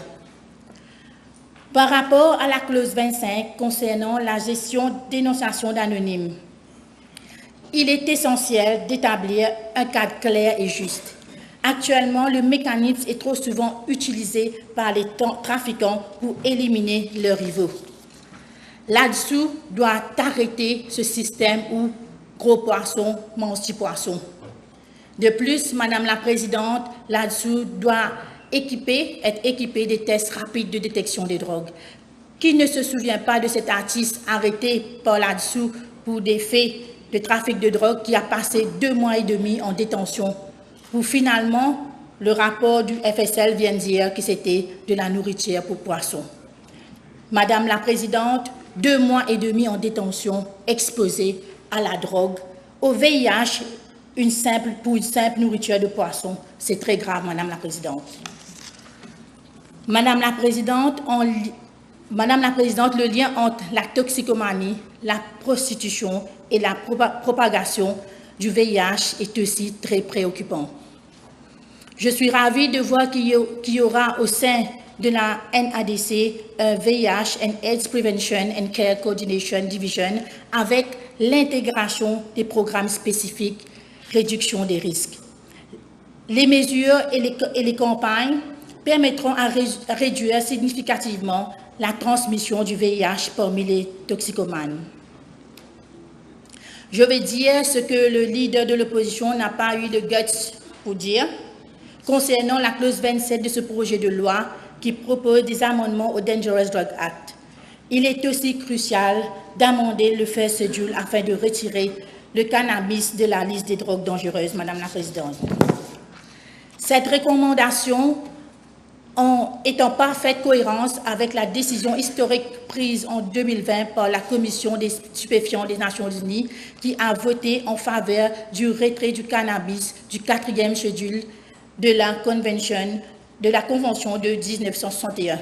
Reconnaissant ainsi ces usages médicaux, plusieurs pays ont déjà emboîté le pas. Pourquoi pas Maurice? Ces pays ont compris que le cannabis ne présente pas le même niveau de dangerosité que la drogue de synthèse. À Maurice, nous faisons face à des décès liés aux drogues synthétiques, alors même qu'aucune donnée ne signale un seul cas de décès par overdose de cannabis. Il est donc plus temps de concentrer nos ressources et nos efforts là où l'urgence sanitaire est réelle et de reconsidérer sérieusement de mettre fin à la criminalisation excessive de nos jeunes qui consomment du cannabis. Madame la Présidente, rappelons-nous que la drogue n'est plus seulement un problème isolé, mais bien une pandémie qui nous concerne tous directement ou indirectement. Tant que nos infrastructures sportives, nos centres de jeunesse et nos espaces culturels resteront peu fréquentés et sans vie comme l'a laissé le gouvernement MSM, le problème de la drogue continuera à s'aggraver. Il ne faut pas oublier que nos artistes locaux mènent depuis des décennies un combat contre la prolifération de la drogue et font un gros travail de sensibilisation et de prévention. À travers leurs chansons, slam, l'art et entre autres, il faut leur donner une plateforme et beaucoup plus de ressources et de moyens pour s'exprimer. Pour conclure, Madame la Présidente, honorables membres, agissons ensemble. Seule la volonté, la solidarité qui parviendront à surmonter ce fléau national. Je vous remercie, Madame la Présidente. Merci. Honorable Minister. Thank you. Honorable Minister. Yes, Madam Speaker. We try and keep the time, please. Huh? Yes, I'll try very hard and I Yes. shall be guided by yourself. Madam Speaker, at the outset, I'm perplexed as to whether I should follow what I have to say or respond to the leader of the opposition first. But I shall be patient with it. Madam Speaker, today marks a watershed moment in our nation's fight against the scourge of drugs that has plagued our society for far too long. As a member of this August Assembly, as a Minister of Public Service and Administrative Reforms, as a father and a citizen of this country who believes deeply in our nation's potential, I stand before you with profound sorrow, but renewed hope. Our country is facing an unprecedented drug scourge which is destroying the lives of thousands of youngs who fall prey to these marshals de la mort. Such an alarming situation is unparalleled, and indeed, very bold initiatives are warranted to combat this evil. Therefore, as I make my humble contribution to the debate on the National Agency for Drug Control Bill, I do so with full weight of our government's mandate, a mandate written in the quiet suffering of parents watching the children disappear into addiction, in the frustrated dedication of police officers whose arrests led nowhere, in the fading dreams of young people who deserved better protection from this scourge, from a more responsible government. Madam Speaker, this is not an instance of coup d'etat. We go back to our manifest itself. If I may, Madam Speaker, refer to page 56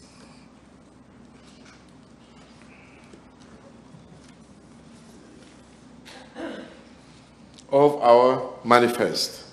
And that, Madam Speaker, was a drone written, it was calculated from the sufferings of people we have witnessed, listened to, and were very alert.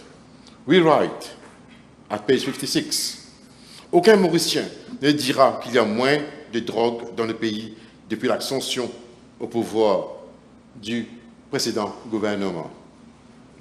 Aujourd'hui, la consommation de drogue s'est répandue dans tous les coins et recoins du pays. Cette situation a, selon de nombreux observateurs, aussi occasionné une recrudescence des vols et d'autres crimes dans le pays. Les combats contre le trafic et la consommation de drogue sera une des grandes priorités de notre gouvernement. Il faut absolument mettre fin à la souffrance des familles et de la société en général.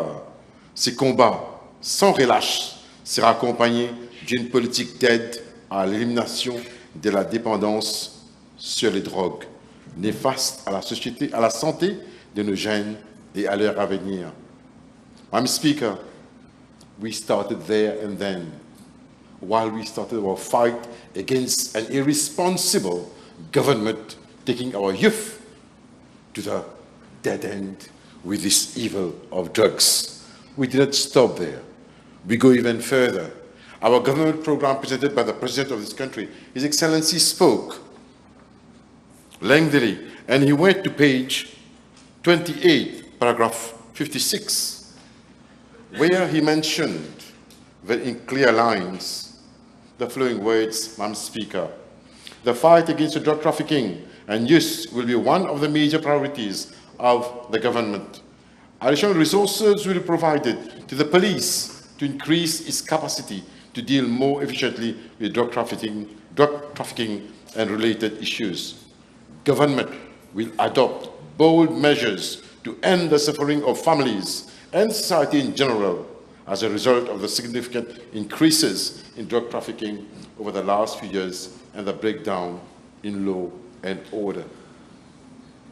Madam Speaker, therefore, what the Honourable Prime Minister has presented to this August Assembly, to the House, is not a surprise in any way. It is something that this government has a duty, has a solemn duty to answer to the needs of our youth, our future, the suffering families, and the people together in this battle, in this fight. Madam Speaker, the recent electoral landslide victory that brought this government to power was in many ways a referendum on the failure to protect our citizens from the scourge of drugs. While the previous government commissioned inquiries and produced reports, including the notable commission inquiry on drugs, the harsh reality is that most recommendations gathered dust on shelves, while our communities, our families, our children continued to suffer. Madam Speaker, this pattern of neglect, this pattern of inaction, this pattern of a lack of will to do something good for our children, I almost think it is deliberate on the part of those who are responsible. Had it not been deliberate, then how can we explain, Madam Speaker, the sudden discontinuation of a system which was working, as mentioned by the leader of the opposition himself, Natreza? Overnight, that whole institution was closed down. Overnight, there was nowhere for our children, our youth, the people suffering from drugs, from drug abuse, to go. They were left dismayed. They were left without help. But then again, was that also deliberate in the hands of responsible people? Because had those people addicted to drugs, had nowhere to go, who they would turn to? Supply and demand. The higher the demand, the better the supply. Did we not witness this as well? We have heard many times from Honorable Anil Bechu. We have heard how from Viren Perumal to Franklin, to Tractopelle, to Mont-Saint-Bret-de-Sons, and what's so to mention. These people, in their turn, in their guts, thought they were fighting against drugs. And what did they do? At the end of that fight, the people of this nation thought they had some hope when they had the striking team, when they had a group of people identified by the then Prime Minister as the group chosen to fight against drugs. And what then happened? What then happened? There was planting, there was organized allegations, there was mistreatment, there was what not to say. But I have one thing to say to the gentleman who was responsible of that team. I shall not take his name. my dear friend, you also have hope. Because this government is acting responsibly. And the child arrested in Montalblanc with possession will not be treated as a vulgar offender of the law. He will be given his chance to be rehabilitated through this law. He will be given his chance to be reinserted through this law. He will be given his chance to be reaccepted by the society through this law. Madam Speaker, allow me please to refer to the experience as gathered at the bench. I'm happy to see Comrade Lawton amongst us. I've had the pleasure, I call him Comrade because he knows very well, we go a long way. And I'm so pleased that our Prime Minister and the Deputy Prime Minister have chosen you, sir, to lead us in the right way, together with the colleagues. I knocked at his door so many times when I was a magistrate. I begged for his support and his guidance when I was a magistrate. I am amongst the few, and I can say it loud and clear, Madam Speaker, amongst the few magistrates who sent very, very, very, very few people in custody with addiction problems. Most of the times, I knocked at the door of my comrade, Mr. Lawton. I requested him to guide me how to help these people. Briefly, my friend Anil Bechu mentioned how difficult it is for a parent to carry someone who has passed away from his family. Madam Speaker, allow me. There was a homicide at Rousseau-les-Pousses a while ago. I was sitting at the bench. A lady came, 8th time for soliciting. But together with her, there was another young girl and 2 men. It so happened the young girl was the daughter of this lady, also walking on the street. It so happened the man next to him was a concubine, the 7th concubine, who was involved in that homicide. And the other young man was her son. Madam Speaker, all this was related to drugs. I was inclined to find a person for the 8th time soliciting to send her into custodial sentence, which I didn't. Instead, I went to visit where she was living.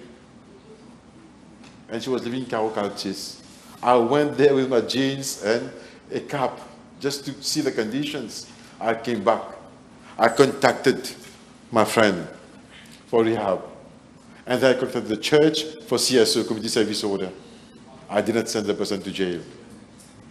My Speaker, there are so many examples that sufferings prevail. There's this person, my Speaker, who stole the rice from le bal de riz qu'on a à la maison, qu'on fait l'achat, notre ration. He took the rice from the rice bag. He sold the rice to buy himself drugs. And he replaced pebbles and rock sand and then covered that with the rice. Imagine the dismay of the mother when she went to get the rice to do the cooking and she found what not there. But worst of all, this person lives in our constituency.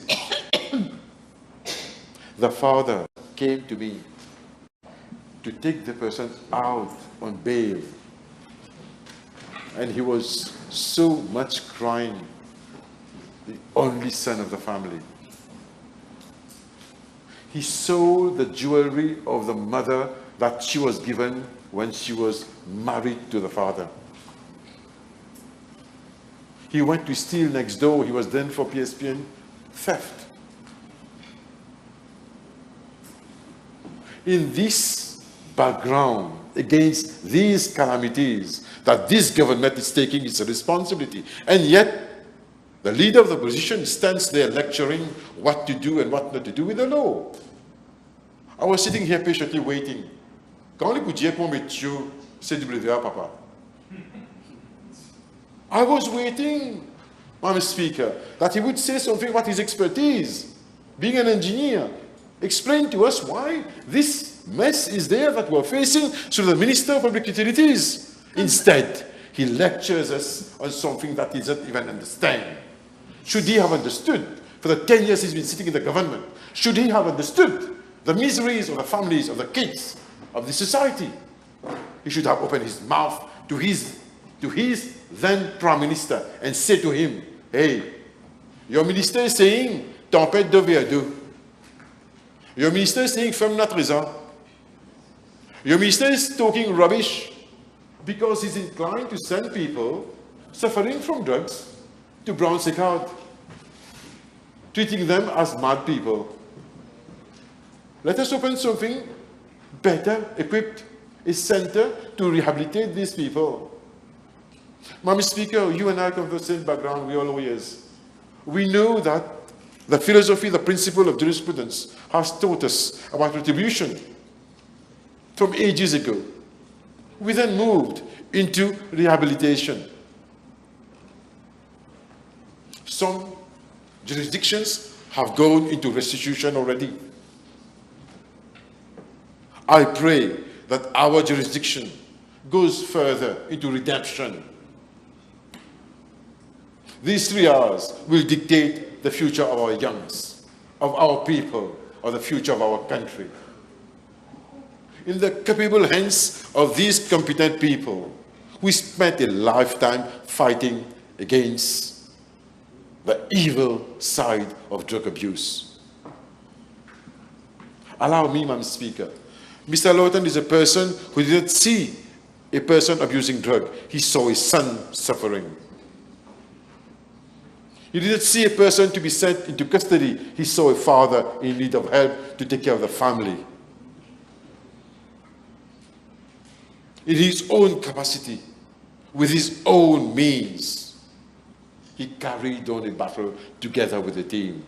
If I say if it's only him, it would not be just. And you know, my tongue, I'm very sharp, but I'm just.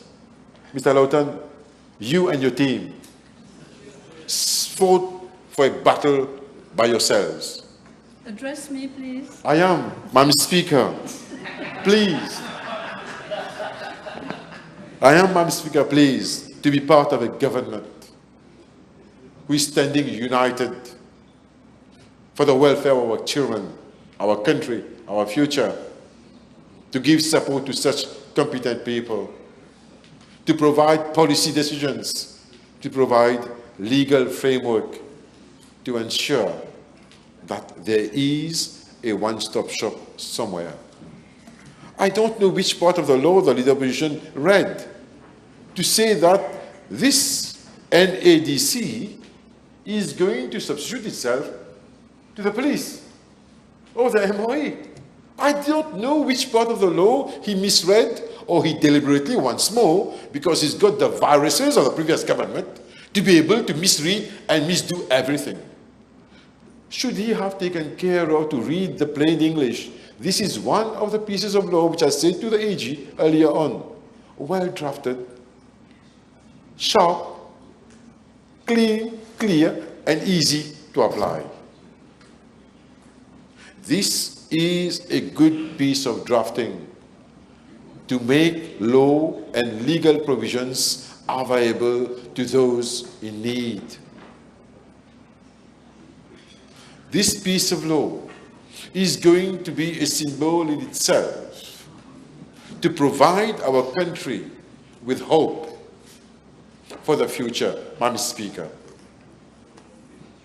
Madam Speaker, in line with our manifest, in line with our program,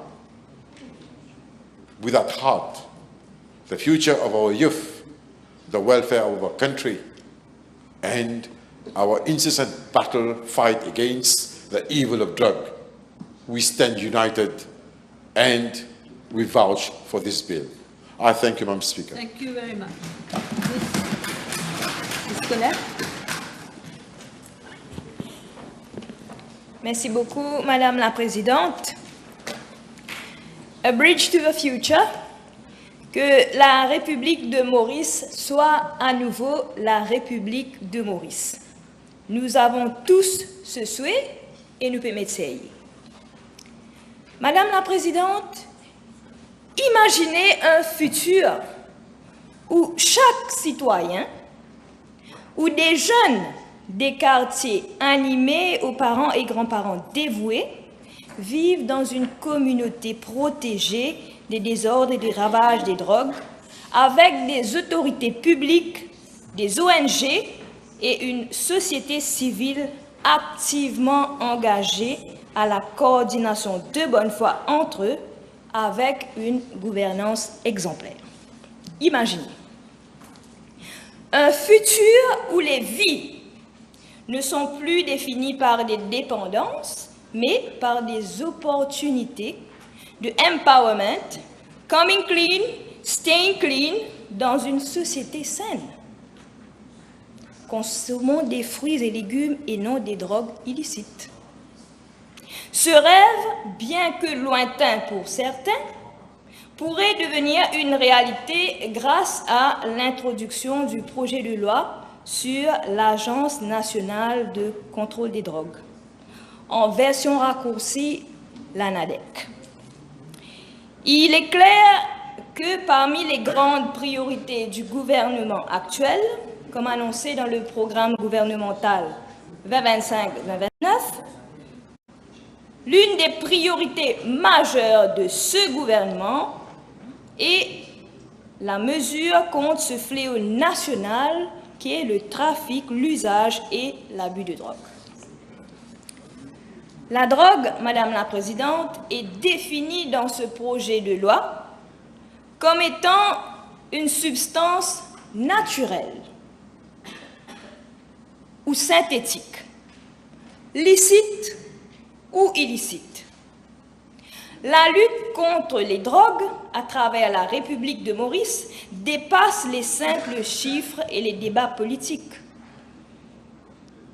C'est une lutte pour des vies, pour la sécurité mentale et physique des familles, pour une jeunesse qui mérite mieux qu'un avenir brisé par-dessus des dommages psychologiques. Partout à travers la République, des parents pleurent leurs enfants, des quartiers voient leur lumière s'éteindre et des destins prometteurs sont balayés par une dépendance implacable, des hallucinations, des violences, des troubles mentaux, enfants viennent zombies avec zombies, Crystal Meth est le nouveau bijou de la tentation, ou Black Mamba, on croirait que c'est une danse performance de K-pop, est-ce pas? Pourquoi de tels noms de drogue? Sûrement pour expliquer leur effet dans le corps de ceux qui en abusent. Madame la Présidente, la 7e Assemblée, avec nos prédécesseurs, avait commandité un National Drug Control Master Plan 2019-2023. À la page 8 du National Drug Control Master Plan 2019-2023, si vous me permettez de reprendre un extrait dans cette Assemblée, Madame la Présidente, je cite, « The island of Rodrigues, being part of the Republic of Mauritius, is included in this master plan. While it is understood that the severity of drug use and trafficking is limited, relevant necessary actions as defined in the log frame will be undertaken to protect health and combat drug-related crime. According to ADSU reports, cannabis is the main drug used in Rodrigues. It is cultivated and distributed throughout the island. A few cases of use of heroin and synthetic drugs have also been reported. Fin de citation.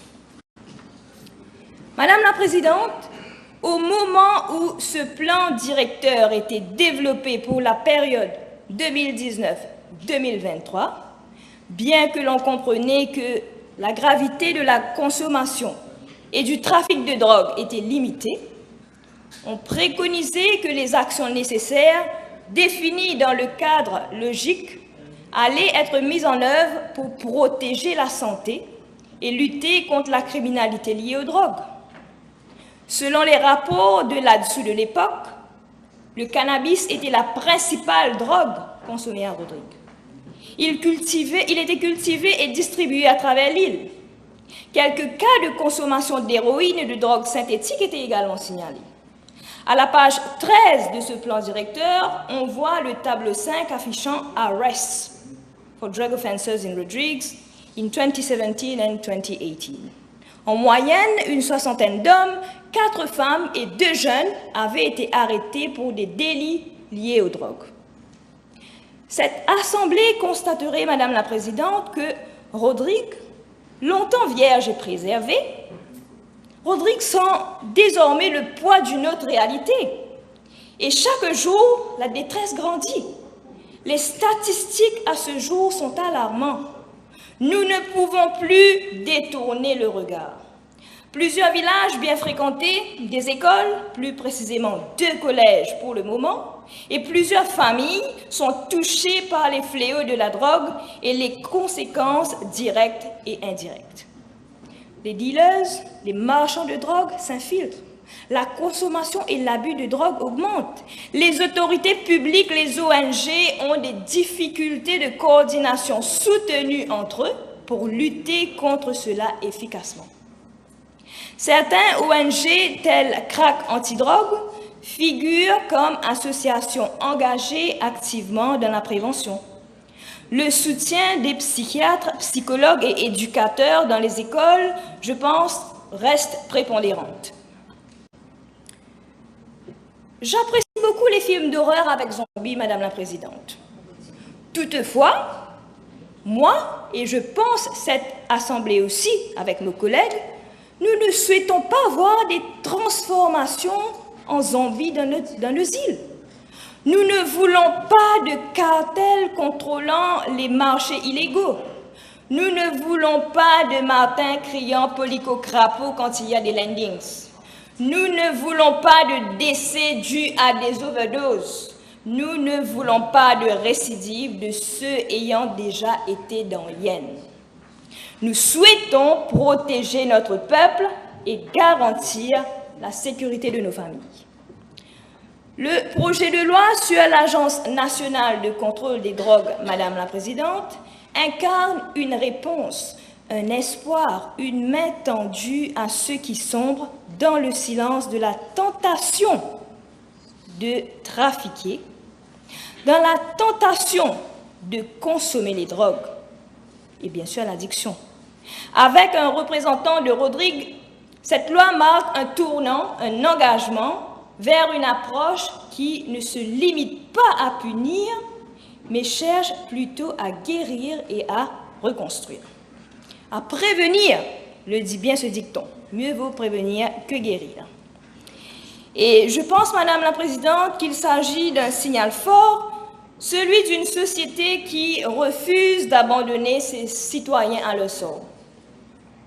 La NADEC, sous la supervision directe du Premier ministre, qui est aussi ministre de Rodrigue et des îles, deviendra le pilier de cette transformation dans notre société rodriguaise et mauricienne. Grâce à une stratégie fondée sur la prévention, le traitement et la réhabilitation, elle offrira à chaque personne une chance de reprendre sa vie en main. Car chaque individu mérite bien plus qu'un simple verdict. Il mérite de retrouver sa dignité, de renouer avec l'espoir de se reconstruire dans une société qui croit en lui, et nous croyons bien sûr en notre peuple ou ce segment du peuple qui est affecté. Ce projet de loi créant la NADEC est nécessaire, Madame la Présidente, puisque la NADEC sera l'organisme central chargé de la prévention et du contrôle des drogues dans la République.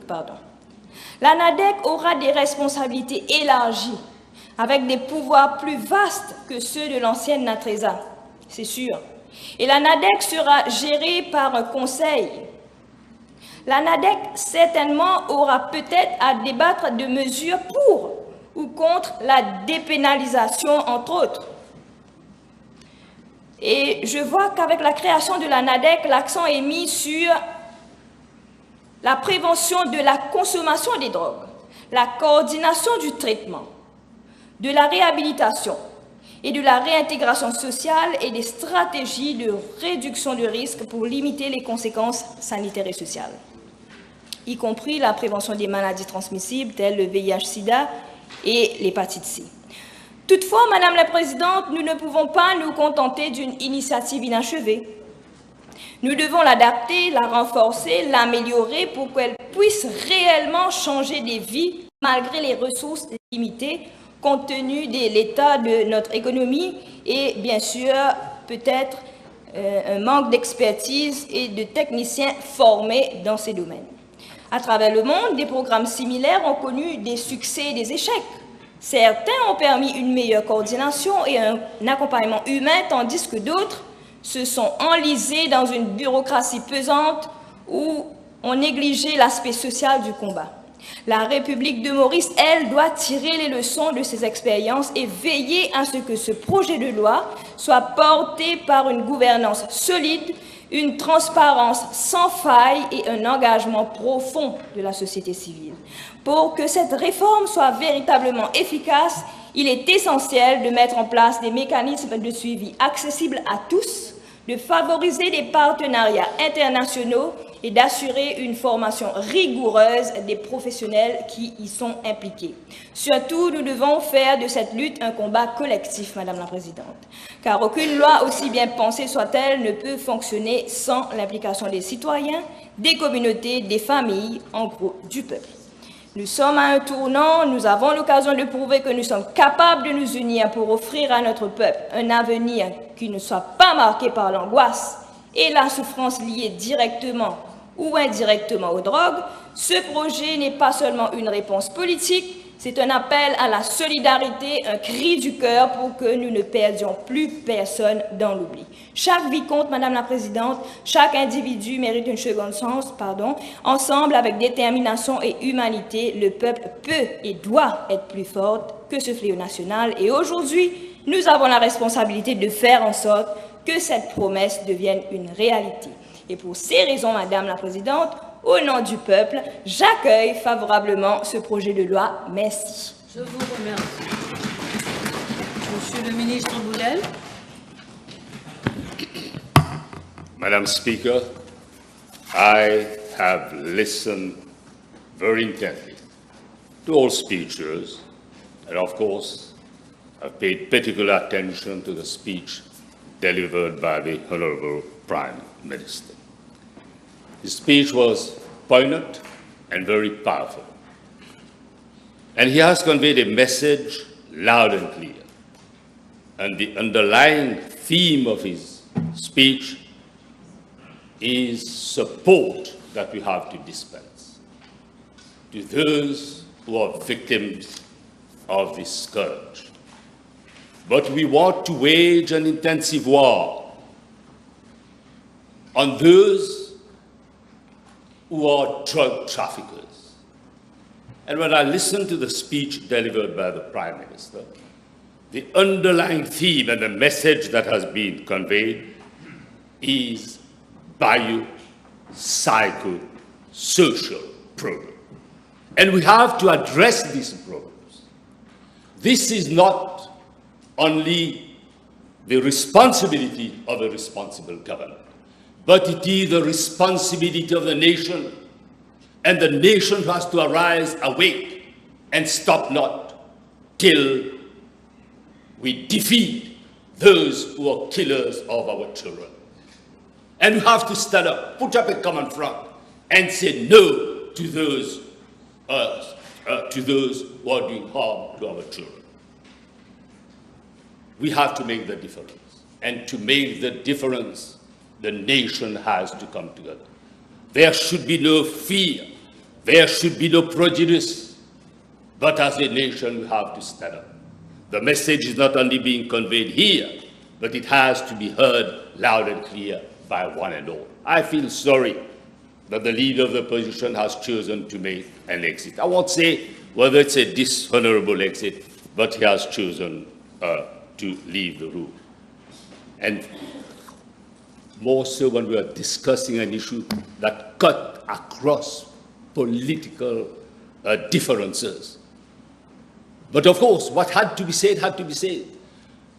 To a large extent, the previous government was responsible for the proliferation of the scourge because of the nexus it had with the mafia. under the previous regime, mafia ruled the waves, but we are saying the tide will not rise. It will be low tide. And we are going to be forceful. We are going to mobilize all our resources to ward off threats from those who think they can disrupt our social life. And this bill, there are some people who say that yet another bill. No, the bill before the House is not just another bill. It is a bill with broad ideas. It is a bill which has been prepared after wide discussion at the bar of public opinion. It is a bill which has taken on board input from all stakeholders. And there are lessons, and lessons have been learned and drawn from the experience of the National Agency for the Treatment and Rehabilitation of Substance Abusers. We as a government, I've said it and I will reinforce what I've said. We are resolute and determined to weed out the worst scourge faced by the nation. And when I look at the provisions of the bill, notwithstanding Clause 4, the Commission will be chaired by the Prime Minister. And it's the strong signals which are being conveyed. Prime Minister is not only first amongst the equals, together with the Deputy Prime Minister, decisions will be taken to ward off those threats and to tell those who are killers, those who are maiming our children, that we are going to make the difference and we are warning them to stay away. And we will see to it, and I will come to that at a later stage when I will talk on the importance and relevance of the Financial Anti-Money Laundering Act. So, what is the relevance of this commission being chaired by the Prime Minister? He will engage with the public through advocacy and awareness campaign, highlighting the risks of medication misuse and promoting informed healthcare choices. And the keywords have been highlighted by all of us. The keywords are demand reduction and supply reduction. And there are provisions made for the setting up of this National Drug Agency Control Commission. But I will draw attention to 4F, that progress will be made, will be monitored by drug departments through the setting up of performance indicators. And it reminds us of the relevance and importance of pharmacovigilance.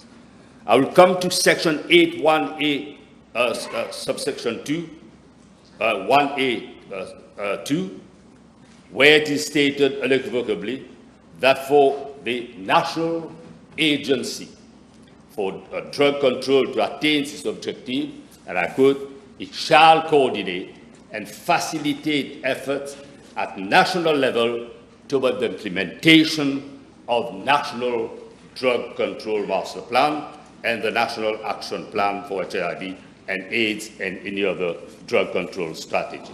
Yes, a report has been submitted. An action plan has been submitted.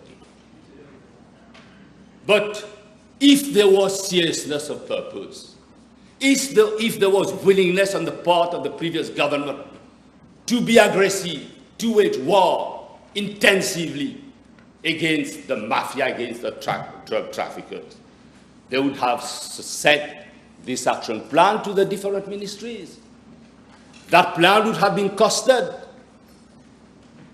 But we have given commitment that there will be implementation of the action plan, of the action plan and the master plan. But not only are we giving commitment, but we will mobilize our resources to implement the National Drug Control Master Plan.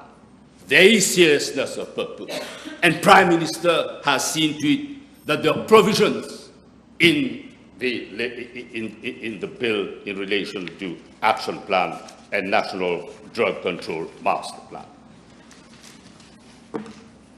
But not only are we determined and totally committed, I expect our foreign scientific lab, I hope that the foreign scientific lab will not let us down. It has all the reagents and the up-to-date equipment to conduct tests. And I hope I don't hear of false positive tests or false negative results. The lab is here to serve, and it has to deliver specific results. This is the relevance and importance of the forensic scientific lab. We know what happened in the past when dirty fingers manipulated results. Under the previous government, anything went because of the nexus with drug traffickers. But what? We still have a parallel economy. But as I've stated, we have a clear mandate to break the nexus between the drug mafia and those who manipulated power to corrupt. The fight does not ignore the use of technology, and we know what is happening, and we have to put an end to it, but because there's payment, and payment is being done with cryptocurrency to loan the money.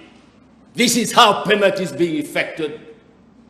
This is why we as a government, we are resolute in our fight to wage war on drug traffickers.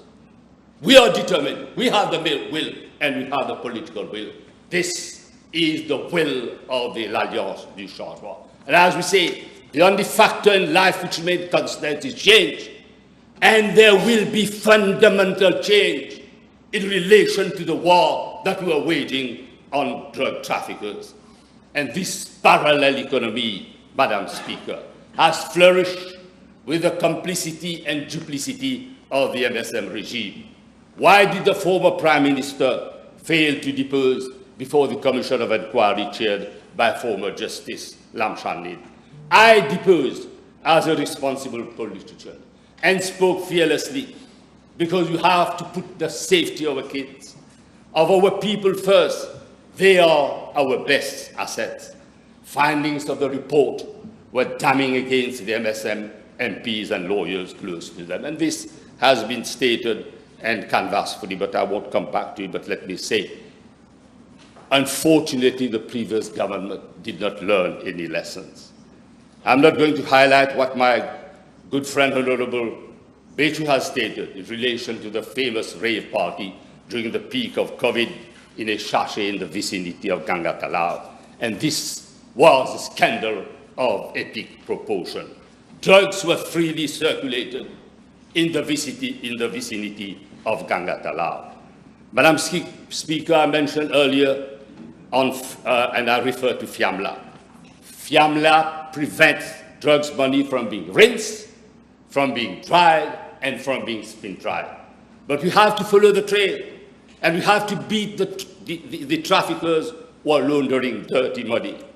As I've stated earlier, are you surprised that payment is made in cryptocurrency? Can the trail be followed? Yes. Layering to obscure the origin will fail this time. Sharing of intelligence to uncover hidden connection and unravel the entire money laundering network is inevitable, as I say, because we have the will and we will do it because we have friends, reliable friends.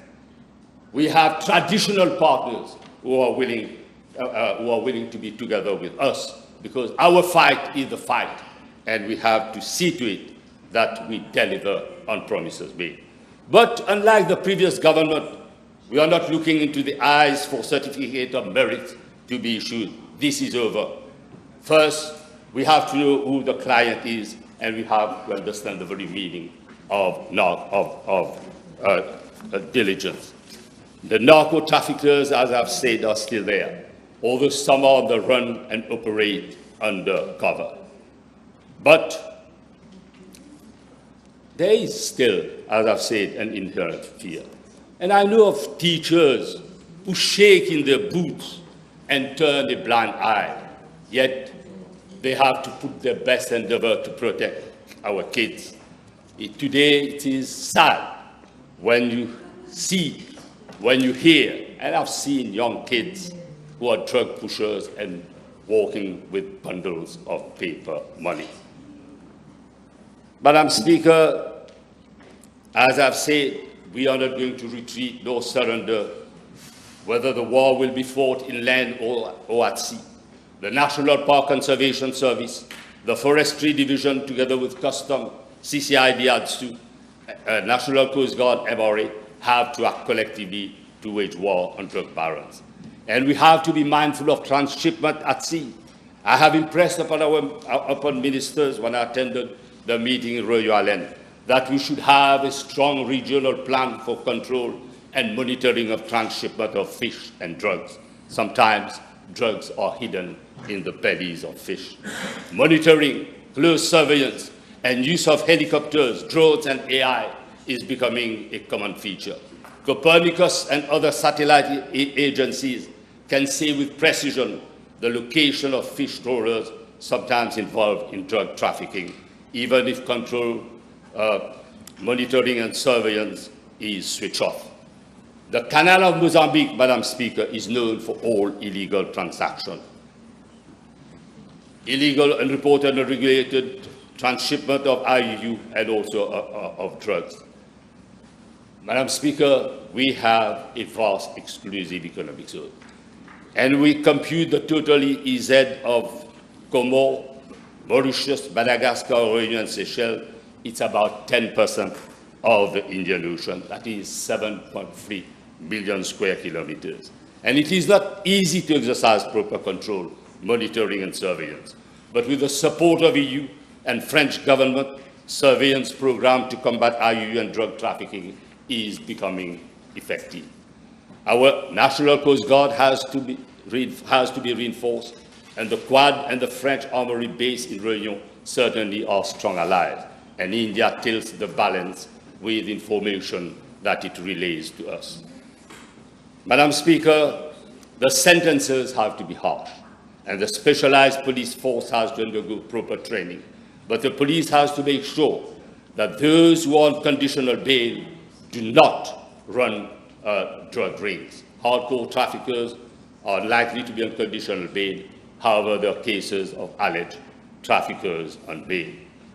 Madam Speaker, let me say a word in relation to whistleblowers. There are provisions in the bill for whistleblowers to speak without fear and prejudice, to blow the whistle and say where the trafficking is going on. And they need confidence. And we have to make sure that the information which is going to be relayed or conveyed or disclosed has to be disclosed to people who are reliable. As of now, there is still an element of mistrust. Who do I talk to? Can I trust the person? Is he or she reliable? This is the climate that we are going to introduce to dissipate fear, to inculcate values of standing up and say loud and clear, yes, we are not afraid to denounce those who are maiming and killing our children. And we need the courage. We need to muster the courage and say it without fear or prejudice. As I say, it is a biopsychosocial problem. First and foremost, it's societal problem. And there should be no alienation and no stigmatization. No child or any human being should be allowed to drift. And this problem, as I say, we need to address it with firmness and care. We have talked of psychological support, but we need to enlist the services of one and all. And in this battle, we all have to put our best endeavor, whether we are sitting in Government House, in Parliament, in a back street, or in Réduit. We all have to be on board. We have to wage war. The war has to be intensive. and there's no retreat when we have to face drug traffickers, Madam Speaker. Let me end by talking on pharmacovigilance, the unit which is run by Mrs. Maula Bakas, Acting Director, Pharmaceutical Services. First of all, in relation to methadone. As Prime Minister has stated, methadone substitution therapy was officially introduced in Mauritius in November 2006 under the Labour government as part of a broader harm reduction strategy to address the country's high rate of opioid use and HIV transmission among people who inject drugs. After 18 years, there is a call to have a formal study, because whether we like it or not, the merits of this substitute drug far outweigh any of the demerits. Today, it has, well, we know that it has a longer shelf life, but we have to make sure that it is used judiciously and we get the potency that the person who takes the drug has the potency which is relevant to the pharmacological relevance of this drug. Madam Speaker, we have traveled a long way. And today we have a government which has won the heart, the minds, and the soul of a nation. And we have to live up to the expectation. And this is precisely what we are doing. We will not retreat whether we have to take difficult measures or measures which are popular. But we will take measures to redress and address forcefully biopsychosocial problems. As a nation, we want our people to be on the move and to walk without fear and prejudice. This is a battle which we are going to win, and win handsomely. Thank you very much, Madam. Thank you. Honourable Member for Pamplemousse-Triolet. Madame Speaker, pour commencer, je voudrais dire à cette vieille tchachi, dont je ne dirai pas le nom, pour des raisons évidentes, qui habite à Maïfer Nagri, dans ce beau village de ma circonscription qui est Triolet, que nous ne vous avons pas oublié, que vos cris de cœur sont en passe d'être entendus et qu'on va faire ce qu'il faut pour extraire votre fils de 44 ans des griffes de ce démon qui est la drogue. Madame la Présidente, lorsque j'ai commencé mon combat contre la drogue, il y a deux choses qui s'est produites. La première, j'ai vu une avalanche de messages, de soutien, mais aussi d'informations. Et là, je me suis demandé pourquoi ces braves gens étaient disposés à venir me donner d'informations alors qu'il y avait la police. À eux, I want to tell them, à partir de maintenant, ils auront des structures qui auront les épaules bien plus larges que la mienne pour avancer leur doléance, et je serai continuellement à leur côté dans cette bataille contre la drogue. À mes amis qui m'avaient cautionné de ne pas m'aventurer trop vaillamment dans cette bataille contre la drogue, eux aussi, ils avaient raison. On le sait tous. Aller contre les barons de la drogue peut avoir des conséquences graves pour la personne qui mène le combat et pour sa famille. À eux, je leur dis, si on ne se décide pas à mener ce combat, on finira par perdre nos enfants à ce même problème qu'est la drogue. Alors, Madam Speaker, for me there is no debate about what drugs is doing to this beautiful country of mine. There is no doubt that drugs are being imported and also produced here.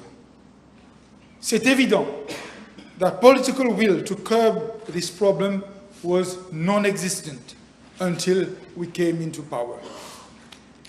Madam Speaker, we have the political will, and we will give ourselves everything that is needed to take our country back from the claws of death. I thank the Prime Minister for coming up with this bill within 6 months of taking control of the business of this country. Dear comrades, what haven't we debated, seen, and done in the past? We had the NATRESA that did its job in its time. We have had awareness programs. We have had rehabilitation programs. We have the methadone distribution program that was brought in to address the HIV and drugs problem. We have drug repression measures. We have realized that drug addicts had to be treated as victims, as sick people, in contrast to drug dealers who suck the lives of our families. We have ways and means, maybe not enough, for preventing drugs from coming in and going out. Yet, here we are. Some are even coining us the name of Zombie Island. Catastrophe is knocking at our doors. And I'm not afraid to say that this did not start on the 11th of November 2024. The beast has been allowed in very long back. Our people have got very simple questions. Why is it so hard to stop this problem of drugs? We heard that the other day when Mr. Sam Lotan was delivering a talk in Mont-Saint-Randé. A gentleman in the audience asked, why can't we apprehend a drug user and ask him, where did he buy his drugs from? And then we climb the chain to reach the big boss. I must say, Mr. Lotan gave him a very diplomatic reply. But we all know that had it been so easy to apprehend drug barons, we wouldn't be sitting here debating this bill. How many times haven't we heard about this refrain of, let's bring capital punishment for the drug dealers? Is it going to be the solution? I don't know.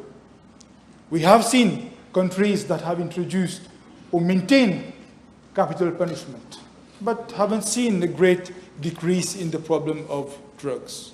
Yet there are other countries who have had better success, like Singapore. I may not be the right person to dictate what we need to do about this. But for sure, I will fight for us to have the right people in our institutions to make the right recommendations so that we can all legislate on this matter. The National Agency for Drug Control is the first step of many that will come to create the appropriate structures and legal framework to help us combat the drug issue and other related problems. The issue of drugs is not only a problem of law and order.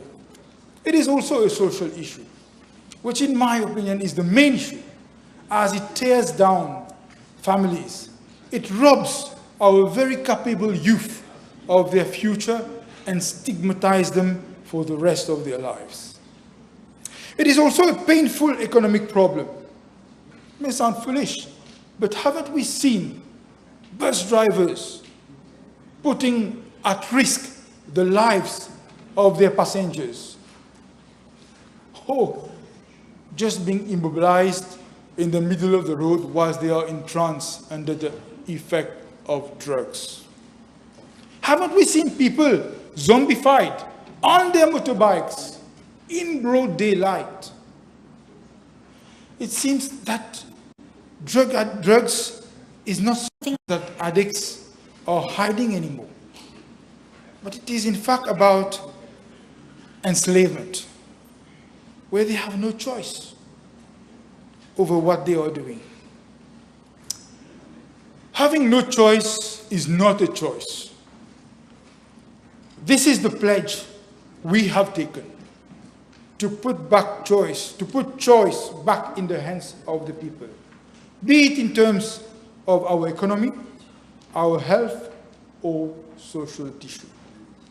That is why, Madam Speaker, it is urgent for us to have an agency such as the one we have proposed. We cannot be good in one department of our lives and yet so bad in another department.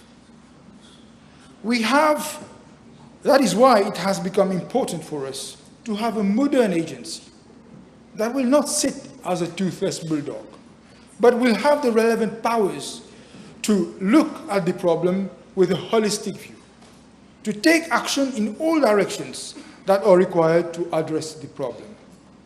Yes, we have to provide the appropriate treatment to those who have fallen to the scourge of drugs. But we have to also lift up families affected by this. We have to give our business community an able working population rather than just giving them as only recourse to import people from Bangladesh, Nepal, or Madagascar. Madam Speaker, this law does not decriminalize any form of drug use or practice. It is not meant for that. It does better. It sets up the appropriate structures to consider this problem. The National Drug Control Commission will be chaired by the Prime Minister and will also comprise of the Deputy Prime Minister and many other ministers. All of them at the apex of our executive. If this does not show how important we consider our fight against drugs in Mauritius, I don't know what will. This bill also provides for the setting up of the Drug Control Board, and I have no doubt that the most able people will be appointed to lead this organization. The expectations of the population and all of us sitting in this August Assembly are very high. The two organizations being set up will have the very difficult task of finding a solution to the new forms of drugs, like fentanyl, which has crippled the world and is now infecting our society. This is a very serious problem. The more so are these new forms of drugs have immediately crippled us in three ways. Firstly, they are available at such low prices that even a child attending a primary school can acquire it with their pocket money, let alone a working adult wasting his hard-earned money on a fleeting high.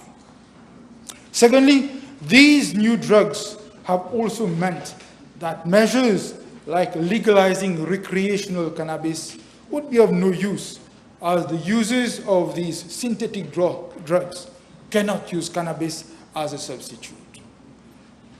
The reverse may be true, but the price at which synthetic drugs are available will not serve any purpose if we just legalize cannabis. From consultations I have had, I understand that there are also no synthetic substitutes for the new synthetic drugs, and doctors can only treat symptoms. They are treating headaches, nausea, and sleep disorders. Thirdly, the new synthetic drugs can cause sudden death, even for a first-time user. Nowadays, synthetic drugs abusers who are administered methadone treatment are doubling up because they are also taking synthetic drugs. There you are, to the two bodies we are setting up. There lies your problem.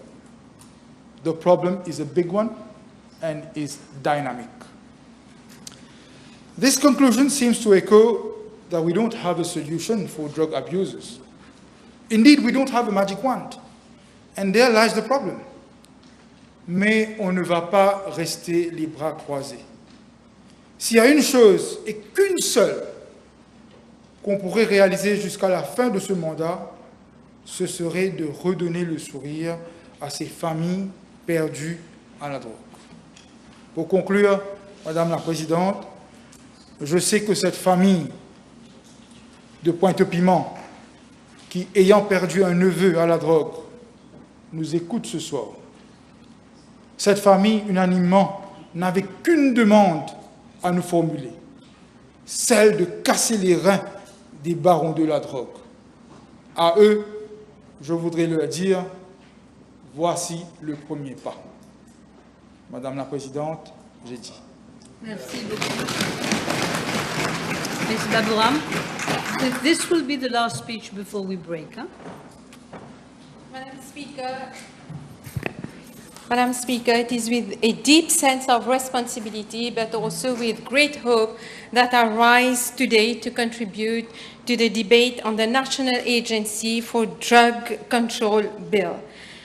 This bill, if implemented with sincerity and seriousness that it deserves, will be remembered as a pivotal moment in our nation's fight against one of the most corrosive plagues of our society, drug abuse and unchecked empire of illicit trafficking. Allow me first, Madam Speaker, to congratulate the Honorable Prime Minister and the Honorable Deputy Prime Minister for having kept their promises which they made during the elections. The establishment of a national drug agency is not just a political achievement. It is a moral and historical necessity. It shows that this government is not content to rule for today's applause, but is determined to leave a legacy, to build a safe and just future for our emerging generations. This is leadership. This is vision. Madam Speaker, a socialist government worthy of that name must strive for inclusiveness, justice, and equity. These are not just ideological pillars, they are the foundation of a healthy society. But let us not forget the recent past. The previous government, which paraded themselves as Mouvement Socialiste Militant, did the exact opposite. Under their watch, the fabric of society frayed. Thousands of our children, yes, our children, were marginalized. I think we cannot forget and we cannot forgive them for having introduced the 5 credit, imposed this on our children, thus marginalizing thousands of children. They found themselves outside the educational system, a policy that punished the poor, the underprivileged, the voiceless. These children were denied their basic right to dream. And what happened, Madam Speaker? How do we expect these children, these young souls, to earn a living? They could not even rise up the social ladder. The doors of opportunity were slammed shut in their faces. The cost of living soared, and you will see that they created les circonstances propices pour le trafic de drogue. En fin de compte, ils ont créé une clientèle pour la drogue. Et politique de petit copinage flourished. Favoritism, nepotism, while ordinary citizens were struggling to feed their families. Crime rates went up. Our prisons, already creaking under pressure, became overpopulated. And as insecurity gripped our communities, a more insidious danger crept in: synthetic drugs. Il suffit aujourd'hui d'aller sur les réseaux sociaux pour voir des vidéos où les gens sont comme des zombies. And the zombie-like demeanor of those who fell prey to these poisons is something that we cannot ignore. Instead of showing compassion, many of those who use social media are sharing these videos. Are we to condemn these people, or are we to treat them, to give them the treatment, the medical treatment that they need? Young people stripped of hope, wandering like shadows, victims of a system that failed them. while drug barons grew richer, more powerful, and more untouchable. Madam Speaker, how can we call this a democracy? How could we call this a democracy? In a democracy, a government is supposed to make law for its people.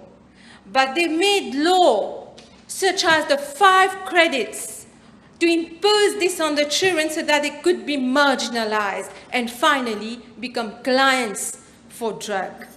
A democracy is meant to be for the people, not for the profiteers. I must also raise a point that I've raised repeatedly in the past: our prison system. I cannot forget how our prisons became a passoire for drug lords. I say this with great concern, not as a mere political rhetoric. I've said it before the press in the past. I've said it before the Commission of Inquiry on Drugs. I saw it myself when I visited prisons while I was at the National Preventive Mechanism Division of the Human Rights Commission. And yet, nothing changed. The same livreur de poissons seen in prisons was also seen on the Wakashio, which, let us not forget, sank in deeply suspicious circumstances. Are we to keep ignoring such coincidences? And what about the tragic, unexplained death of a police constable arrested with drugs at the airport, found dead at the Mocha Detention Center? I would like at this stage to quote what late Mr. Lassemillante, who was the deputy chairperson of that division, the National Preventive Mechanism Division, said in his report. It was on 31st October 2016.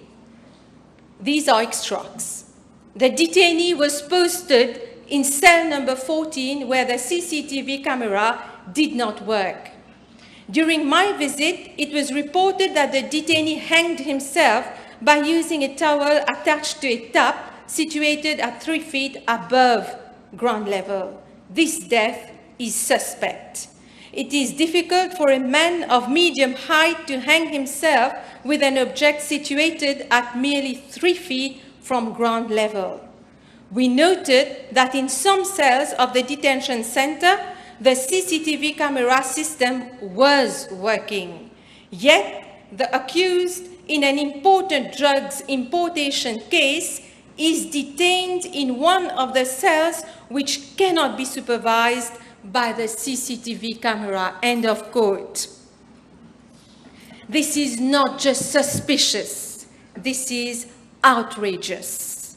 How many more lives must be lost? How many more parents must watch helplessly as their children fall into addiction while those profiting from it dine in luxury?